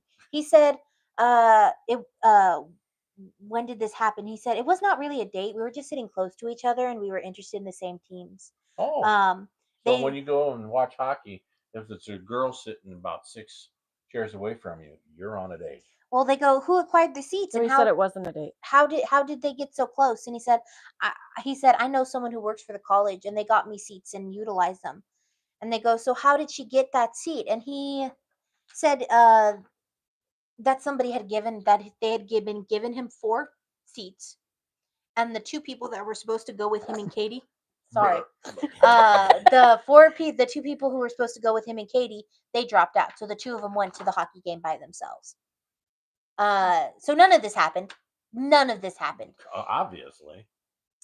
Maybe When it's one of the an parole imagination. board said, "Explain it to me because it doesn't make sense," that's when he gave the 4 ticket story, and they couldn't make sense of it because of how back and forth it was. Wow. Her roommate said that McCarthy was someone they had never met. All of Katie's friends, family, they all went, "We've never met this man before in our lives." Wow. Um, they asked him one more night about the night of the crime, and he said he couldn't remember anything. Of course not. And then he was asked, "What is the one thing you remember from that night?" And he said, "Striking Kathy Walker." Striking her. Walker. Who's Walker? Well, we're going to go to 2011. Who's Kathy Walker? His parole board was denied, stating he had limited insight on the crime and there was no remorse for the crime that was committed. Okay. And any of what was shown was to get sympathy points from the panel. And if any of you, and I can't sit there and say you can't, but if you feel sympathy, Sympathy. thank you, for this guy, you also might want to go and get checked. I mean, what the hell? In 2011, he did the same story, but he said the medical examiner was wrong and she was killed because of how she hit the ground. And he didn't strangle her, and he kept referencing one of the security guards, Kim Avedikian. And the parole board was confused about how he was talking about the security guard and said, And came up with the name do you know who that is? And when he was talking about Kim Avedikian, they realized he was trying to talk about Katy. When he said striking Kathy Walker, he didn't even know Katy's name. Oh, wow. He has access to his own file. He never knew Katy's own name. Well, Katie, How do you not I know hope her you're name? enjoying heaven because that's where you. I guess a lot were. of psychopaths really don't care to know their 25 years in. victims' names. Well, no, there's serial killers who can list you off who they killed and where they dumped And them, and where they there's- dumped them, and they have everything. all of that. and there's And some that don't. sometimes you like look Sure, at them and you're right. you're like keep their names out of your mouth. I don't want you to say their names. But the fact that he's like, I don't even know her name. 25 years. What scares me is did this guy?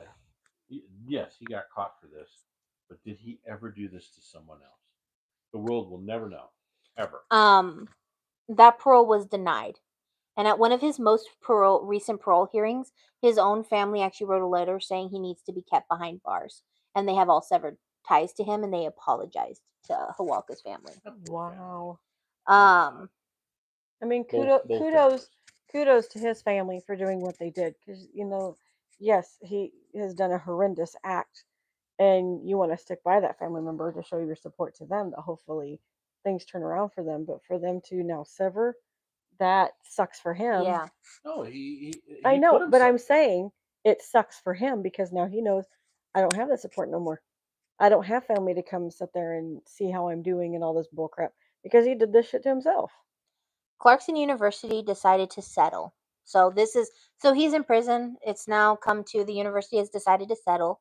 And the only way that Terry's family would Terry would allow them to settle was if they publicly apologized for blaming Katy on her own death. promised to beef up Good for them. security and admit to negligence, and also agree to a financial settlement. And they agreed.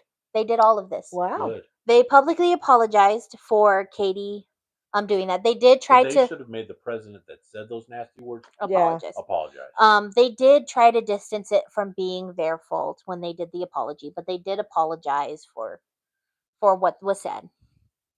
But Terry also kept trying to make changes in the world. Um, she kept making changes to universities, but she also joined victim advocacy groups to help victims or family of victims. Good for you, Good Terry. for her. And especially how victims and their families were treated in the judicial section. She also lobbied that universities should show and give their crime rates to all upcoming students. So the reason now, That's a smart idea. Post it somewhere. well, yeah, so now all universities, it passed. All universities now have to give their crime rates and crime statistics to all upcoming students. It has to be That's easily accessible. Wow. awesome. And then that way it's the choice of the student. Well, I don't want to go here because of this. And then basically Katie's family got even closer. More than they were before. Hmm. And they actually said that they've had spiritual encounters with Katie's spirit. Oh, nice. They say That's incredible. her photo will fall off the mantle for no reason, and strange things will happen around her photo specifically. Aw. She's still there in spirit. She loves her family, and her family loves her so much.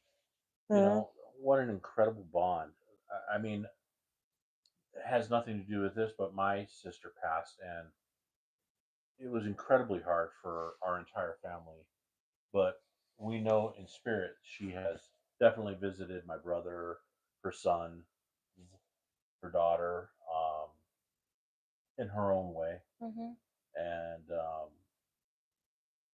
that's such a wonderful feeling knowing that even though she went through such a horrific and horrible death, she has a family who loves her, who has supported her, And is still fighting. and still fighting Mhm. for her. Yep. Because basically the parole board has to read everything that is given to them. So that's why they rewrite new statement letters, is so that the parole board never gets tired of hearing about Katy. They always send photos. They always write. They always do all of that. So I want to talk also about her dad. So Joe Sr. Mhm. was diagnosed with John Hodgkin's lymphoma, Oof. and he survived. But in August 10th in 2007, so before the parole hearings began, Mhm. He passed away. Oh. He died at the Well, age of 67. And the wonderful, not what that's wonderful, but is now he's with his Katy, daughter, yeah. Mhm. and they get to see this because they're Mom's still fighting. Yeah. yeah. Terry said that she wanted to keep Katy's story alive, and she wants to make sure that she is remembered. And that's why she's very vocal. Her whole family is very vocal about all of it. Mhm. He still goes up for parole every 2 years, and so the last time he was on parole was June 2025. They had to put off his parole coming for up. like 3 months. Mhm. So in April of 2025, he is actually up for parole. There is a petition you guys can sign. I think right now it's at 60,000 people who have signed it, asking that he stay in prison. I know in 2021 and in 2023 there was more BS he tried to pull. There is a book that was written about those encounters, and there's actually a book written about Katie's murder. And it's actually a really good source if you're ever interested in it. I also want to say thank you, Abigail and Michelle, for. I mean, I know Abigail did most of the research on this, but You mean most? She did all of it. okay, she did all of it. But to bring this to people's attention and explain to people the horrors of this kind of stuff, because there's so many people out there that need help, whether they're the victim or the person that causes this. Um, and if you feel that you are someone who's a victim or someone who is losing control, there's ways to get help. We posted it in the last video of And SA please do and that. You know? suicide. We did the phone number in the last. So Last William one. DeRule wrote a book called I have to move over. A Stranger Killed Katy. Ugh. And basically, if you want to read more about how close the family is, he has all of that in his book. He also has all of the interviews. He has them all typed up. He has everything, like you can actually read it word for word what is said and not just summaries. Mhm. And then he also has another book, and I didn't get to read the book or do anything with the book, but it's called The Long Shadow of Katy's Killer. And this book covers the BS that Brian McCarthy tried to pull in 2021 and 2023 with his parole hearings. Yeah. Because I'm not exactly sure what happened with those, but apparently he tried to pull some BS with that. He is up again for parole this year in April of 2025. There is a Facebook group to follow Katy Hawelka's family and their fight for this. They've posted that his 8th hearing is in 2025. So, but is it in April or is it in June? April. It's in April. Last okay. year, the last time he went up for parole, it did not happen until June of 2023. Okay. I don't know the reasons for that, why it was held 3 months, but it went back to its normal 24 cycle. So it was 21 months before he was Okay. put on parole. Okay. So Brian McCarthy is just a monster, and he hasn't changed in prison. I don't understand how when he bashed that prisoner's head in the wall, when he has so many disciplinary actions, how is he even able to get parole? Yeah. How is Right there? It should be like, no, all these Ye- disciplinary actions, you don't deserve you parole. haven't changed at all? Yeah, you haven't shown anything. Even when they say he hasn't shown remorse for what he's done, to me, you show no remorse. You shouldn't be allowed to be able to get parole in the first place. Should have been 25 to life with no chance of parole. That's it. Yeah, and just the fact that the judge was like, "Oh, we'll give you 23 years." Just I feel like the judicial system failed Katy's family. Mm-hmm. And Katy's family is trying to find ways so it doesn't fail for others, and it's not failing for Katy still. And kudos to the parents and now mom, and siblings taking it upon themselves to continue to fight for their loved one. That was mine. You can have one. But yeah, You can have one roll. I have another one in there. But yeah, the fighting for Katy is something that is honestly the sweetest thing I've heard. Just how Joe Jr. is like, we were treated to our corners. We weren't real close at that time when the murder first happened, but then now they're closer than ever. They're fighting together. It brings you a lot closer together when something that tragic happens. And in some cases, it tears families apart, but it just made this one stronger. And this family has always been strong. Since and the very beginning. Katy, the reason I talked about Katy's life first, is because I wanted you to get to know Katy. Katy was wanting to make groundbreaking work in the world, saying women belonged in higher education. She was making a difference. Yeah. And her life was taken away way too suddenly. Yeah. And by a man who can't even admit to what he did. He's still lying to this day. He is still lying. He's believing what his brain tells him to say. Yeah. They always say, and I think it's a psychological thing. They always say that when you tell the story more than once, and no, it's not that. It's not when you constantly lie and lie and lie. It's more or less when you sit there and you continuously say the same story over and over again. Besides the fact of him changing it, you start believing it yourself. Yeah, and Brian McCarthy he could never tell the truth about it. Just the way he was so smug when asking about how's the girl.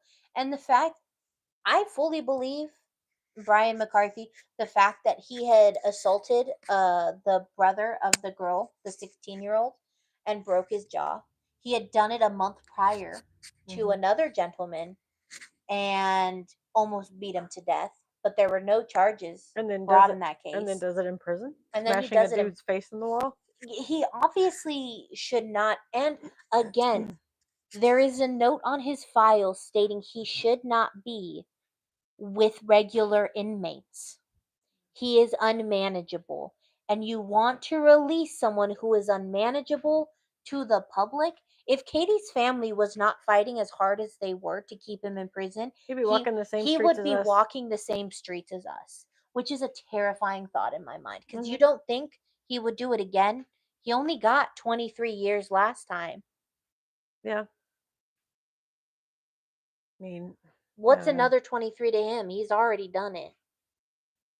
oh, it's really kind of questionable. Sorry, I took your spot All right. because I was feeling Squished. squished. But yeah, no, just this case I wanted to talk about because, like last time, how we talked about the victims who were kind of overseen by the Bayou Strangler, how society didn't want to see them as victims because they were high risk. Katie was the literal definition of low risk. Yeah. She was the living breath. The only thing that potentially made her high risk was she was young. Yep. She was well known and age. well liked in the community. She didn't do drugs. Yeah, she had a couple of drinks, but she was not an alcoholic. She had a home. She was really close to her family. And they still found a way to blame her. Multiple people found ways to say it was her fault. The university president, oh, it's her fault. She walked by herself. Oh, Brian, she was drunk and using the wall to hold himself up. The lawyer saying, "Oh, she engaged in culpable action because she walked alone by herself." And did she even suffer because she was unconscious for most of it? That still baffles me. Like, Yeah. what is wrong with? Did she suffer? Okay, let me beat you up like that, and let me do that to you, and then you're knocked out, and then wake up and say, "Did you feel anything?" And the fact that even though she was dead, her photo was shown to her killer, who was on trial for almost essaying her. Her photo was shown to him. A nude photo was shown to him in a private room with with his lawyer. That is so Inappropriate, inappropriate, and that is disrespectful, degrading, exactly. It is awful to And not think of. only demoralizing. did he say he didn't essay her, he did. I mean, was that proven or not proven? They never said if it was proven or not Because they proven. didn't do a kit. Because honestly, at that point, her body was so badly beaten that they were like, "There's no point in doing this." Which they should have done it anyways. It gives a rat's ass. I mean, come on. And again, that's why They there should have was done the it. two charges: the one saying with SA and with attempted SA. It was. hmm It is. It is just a really sad case, and a case that I think a lot of people need to hear because, hey, it is. This was in the 80s. We Mhm. should have come a lot farther now. hmm But how many times have we heard on college campuses? I know I heard on college campuses if something happened to somebody. Oh, well, she was walking by herself. Well, and then now, when you were going to college, Michelle, didn't they have campus alerts? And if you went to that college, they would actually alert you by your phone. Am I right? Yes, they do that. Well, that's like for anything that's going on, like an active shooter hmm or somebody else. They have, Um, yeah, Pima has this even for the online if you students. if you need help, what? Why can't we? Aw, thanks, Thomas. Thomas rules. Well, Thomas said this is why when I'm at work, if you need help, call me. He'll come over and help, which really appreciate that. That means a lot. But like I was a university student at the U of A, right? And I walked around the U of A, and getting to the U of A is difficult sometimes, right? I also worked in a kitchen that served the football team, and we would be open super late at night for the football team. They would finish their training at like 10 o'clock at night, And then we need food. and so yeah, they'd be like, "We need food." It would only take them 30 minutes to eat, but it would take us an hour to clean the kitchen. So I'd get off around 10:30, 11 o'clock at night, and I would have to walk the campus by myself.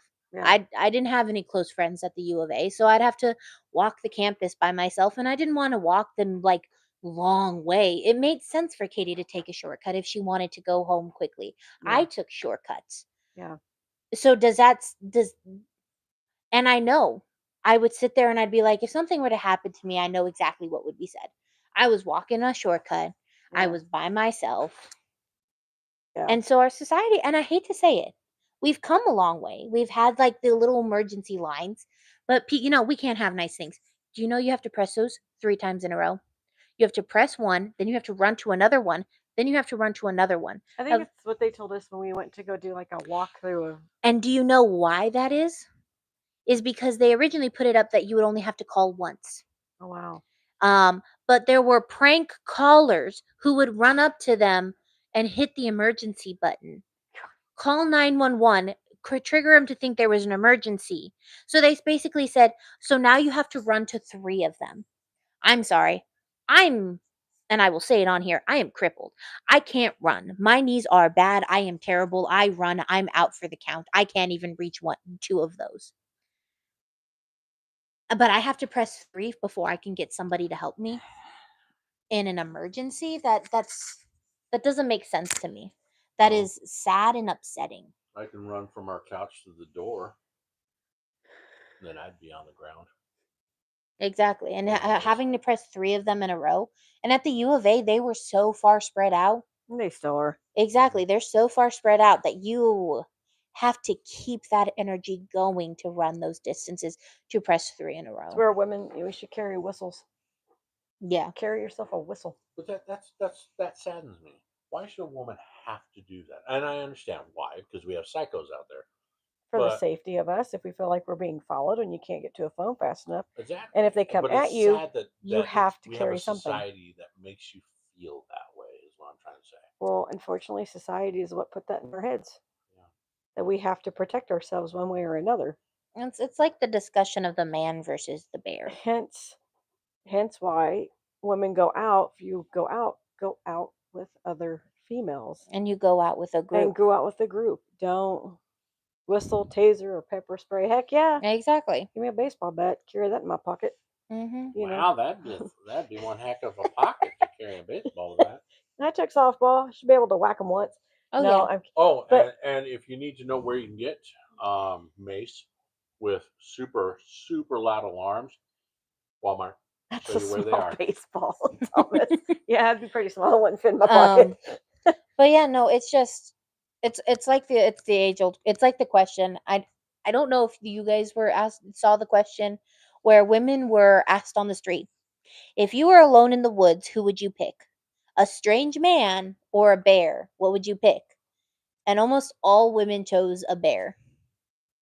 Because you're snuggling. Yeah, exactly. They were like, well, I No. know what's happening with if I leave a bear alone, a bear's going to leave me alone. Yeah, Unless it's hungry. true. Unless it's hungry. But a lot of women responded with, I don't want to be alone in the woods with a strange man. No, I wouldn't want to either. What the hell's he gonna do? Unless he looked like Henry Cavell. Padlock the tent. No. I remember asking Justin, I was like, hey, what would you rather be stuck with in the woods? A strange man or a bear? And he goes, neither, because you would go up to the bear and hug the bear. And you would try to cuddle with the bear and the bear would eat you. And then, it's a guy. I would have to say I would go with the bear because, like you said, the bear would leave you alone if you don't mess with it, if you don't bother it. Do you want to know what some of the arguments against women were saying the bear? The argument was, well, if I killed you, it would be a lot less painful than if you picked the bear. Wrong. Wrong. A bear swinging at full speed with its paw Would kill and you. hitting you in the head is like being hit by an elephant running 5,000 miles an hour. There. I mean, Katie's death is a perfect example. It would not be. It wouldn't be less painful. It can be painful.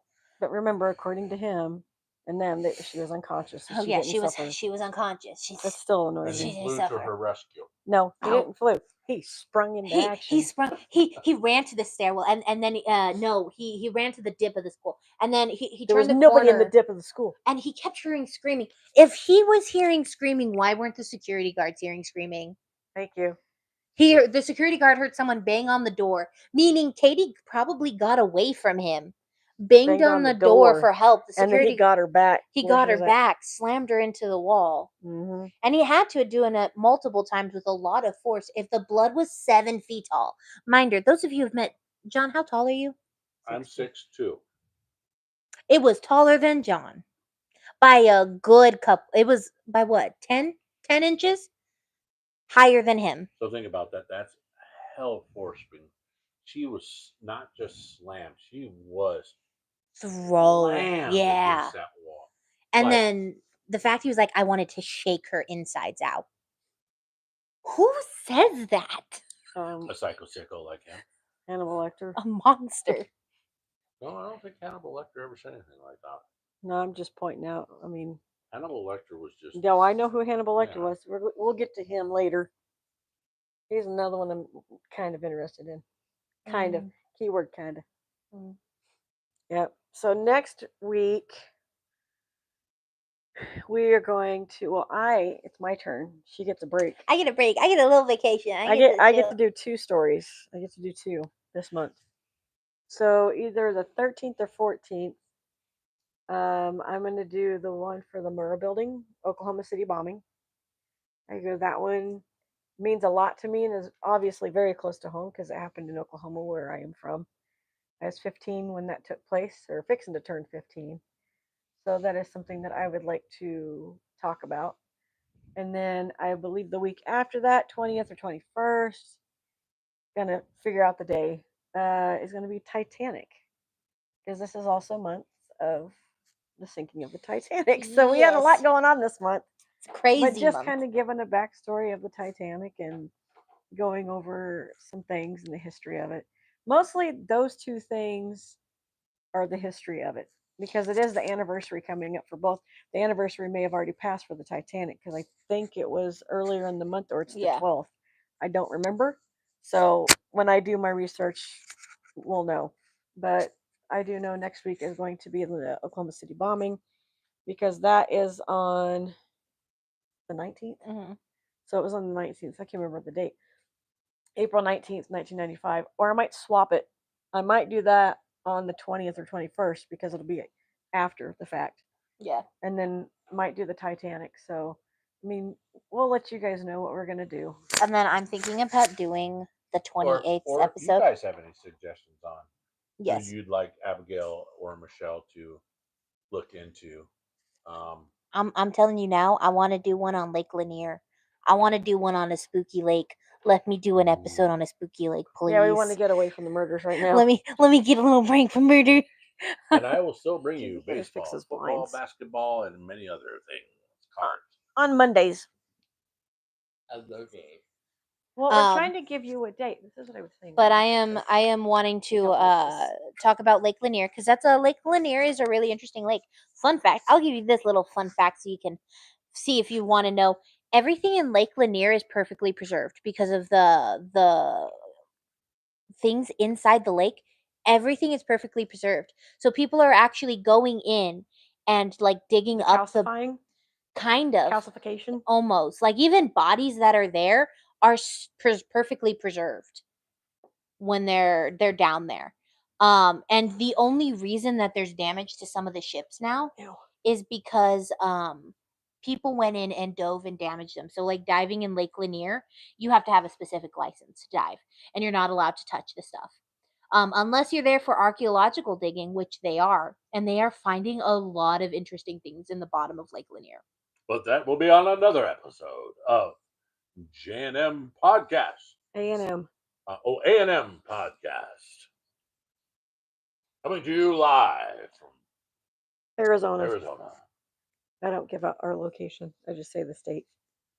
Yeah, so if you want to hear more about Lake Lanier, let me know. I will gladly do an episode on Lake Lanier. Do a thumbs up in the comments below, because I get notifications when people comment. And then also, I will start doing my research on Jack the Ripper, and we'll do Jack the Ripper. It is going to be a multi-episode, extra long kind of case. I'm interested about Jack the Ripper as well. And we're not just gonna learn about Jack the Ripper and his killings. I'm also going to discuss the victims, who the victims were, the circumstance of them, but also I'm going to give you the history of Whitechapel. Because I think when we think about the murders of Jack the Ripper, right, we're just like, he killed prostitutes. Okay. Not There was more to that. a lot of these women, a lot of the people in Whitechapel were just really, as much as I hate to say, a product of their circumstances. There was not a lot of getting out of it for them. They were Stuck. they were stuck, and there was no getting out for them. Nice. Okay. Dang, we hit our 2-hour mark again. Woo! We're doing good. All right, guys. Gonna jump off here. We will see you next week. I will look and see which one I'm going to do first. I think it's probably going to be Titanic, since the bombing is not until the 19th, at least the anniversary for it. So I think Titanic is going to be the next one that I probably jump on and do and get some research. It may not be a very long subject about it, which is okay, but can even tell you about my adventure going to Branson with my siblings. And see you tomorrow, Thomas. Feel better, bud. My experience going to Branson and actually going into the Titanic exhibit, and I'll see if I find some pictures and post the pictures too on our page. So it was fun. I can tell you that it was a cool thing to see. But until then, we will see you guys next week. Love you all. Bye. Have a good evening. Have a great work week, and see those at work. All right, guys. Bye. Bye.